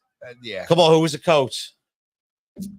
George Carl. Yeah, you didn't let me finish. I don't think you were getting it out. No, I had the players, but I had that one. That's okay, Tone. You can trip me up. It's fine. It's all good, man. So don't mind it. It's okay. Listen, basketball knowledge. We're gonna talk football. When we go back, you'll blow me away with some hockey stuff. You know what? I'll blow you with some basketball stuff. We're gonna. I love it, man. Perfect. You'll teach me. I'll teach you. I didn't stop. What's wrong with that? I set up a trash can, right, in my living room, and I had a Nerf ball. And I would watch the Sixers on TV, and I'd be shooting, man. Hoops. I'd be shooting I'd be shooting like Ron Anderson. Remember Ron Anderson? And you go right, Ron Anderson. Whatever I could do, say man. His name on the way. Well, no, it was before Iverson. Yeah, it was old school, man. Yeah. Johnny Dawkins, old school Sixers when we sucked. Johnny coached us. Oh man, he does for Johnny Dawkins at Duke. Is he the assistant at Duke? He coached the Sixers as well. Yeah, but I mean, Johnny Dawkins, you knew man, that, right? He coached the Sixers? Yeah. Johnny Dawkins, he was a coach? He was an assistant. Okay, yeah, assistant, okay. I think when Mo Cheeks? Lynham. Oh, there's a name right there. Yeah. Jimmy, coach. What a shame that he couldn't have had talent because I think that guy was a great coach. Oh, he definitely was. When I listened to him speak about talent and the play of the game, He can break down a game, man. he could have succeeded if he had can. the right talent around. Yeah. But we just couldn't put it together. He's still breaking games down. Dude, his freaking daughter's a genius. D is amazing. She's awesome. Dude. Yes, she is. She's awesome. Yes. Absolutely. D awesome. is amazing. Yeah. are we should stay. D is amazing. Amazing. I didn't say anything about D. I said we should stay till 10. Not tonight. I'm kidding. We could. We got a lot we going could. on, but Of course we could. but nah, man. D is she's a student of the game. No pun intended. And you know what? When she speaks, she doesn't sound like she heard it from the newspaper. No. I said newspaper. That's funny. Daily Or- News or- or Inquirer. I used to read Daily News every day. Me too. Were you a Daily News? Never guy? Inquirer, all Daily News. Yeah, fuck the Inquirer. All Daily Daily News. News. I want to see Yeah. the back. All Who was on daily. the cover, who was on And the then back you page. go to the scores, Yeah. the statistics. 100%. That's how we used to pick our fantasy team back. I in the used day. to score You fantasy met- football. yeah. There was that's no how you stats scored. online. You scored it by the Daily News Yes, line. That was yes. the first thing you got. Yep, 100%, Bro. man. Tony, What's up? I love you, kid. Thanks, thanks for having me out here, brother. Yeah, bro, all the time, man. We're Yeah, gonna wrap seriously. this up, but man, it's been a great show as always. Everybody checking in, man. We had over 113 people checking in Can while I we were just say live. something, which is just pretty so cool, everybody man. knows? Tony's like not wanting to be touched, and I grab him and I hold. Yeah, He he wants keeps me out, but Yeah, it's all good. he's never been a part of a team. Yeah, apparently. I have. I've been No, a I don't coach. I've think- been part of the team, and yeah, nobody I- walked by and slapped my ass. I didn't like pats on the Like back. that. It just was what it is, man. I mean, yeah, everybody yeah. likes certain things. You know what I mean? Everybody likes Yeah. certain things. We're gonna get a vote. I don't know about I'm gonna that. put a vote out. I don't next know time. about that. I'm telling you, I'm gonna word it in a way that makes sense for everybody. We will see, man. We're But gonna listen, hit it. as always, Monday nights here at Pike's Pub from 6 to 9. Everybody checking in online. Fantastic. Made the Awesome. show just go seamless like you guys Awesome. always do. So much fun. Yeah, man, a lot of fun. And as always, make sure you're following at Heat Ratio Sports. Follow online on YouTube, on Yes. Twitter, on Instagram, Everywhere. on Facebook, and make sure you're following Pike's Pub on Facebook as well. Every single day, they got the $3 happy hour deals, and as always, the entertainment that they have every single night. So everybody have a fantastic evening, Take care. and we're gonna everybody. go watch a little football There we and go. hopefully win some bets. There We'll we catch go. you next week live right here from Pike's Pub. Love it.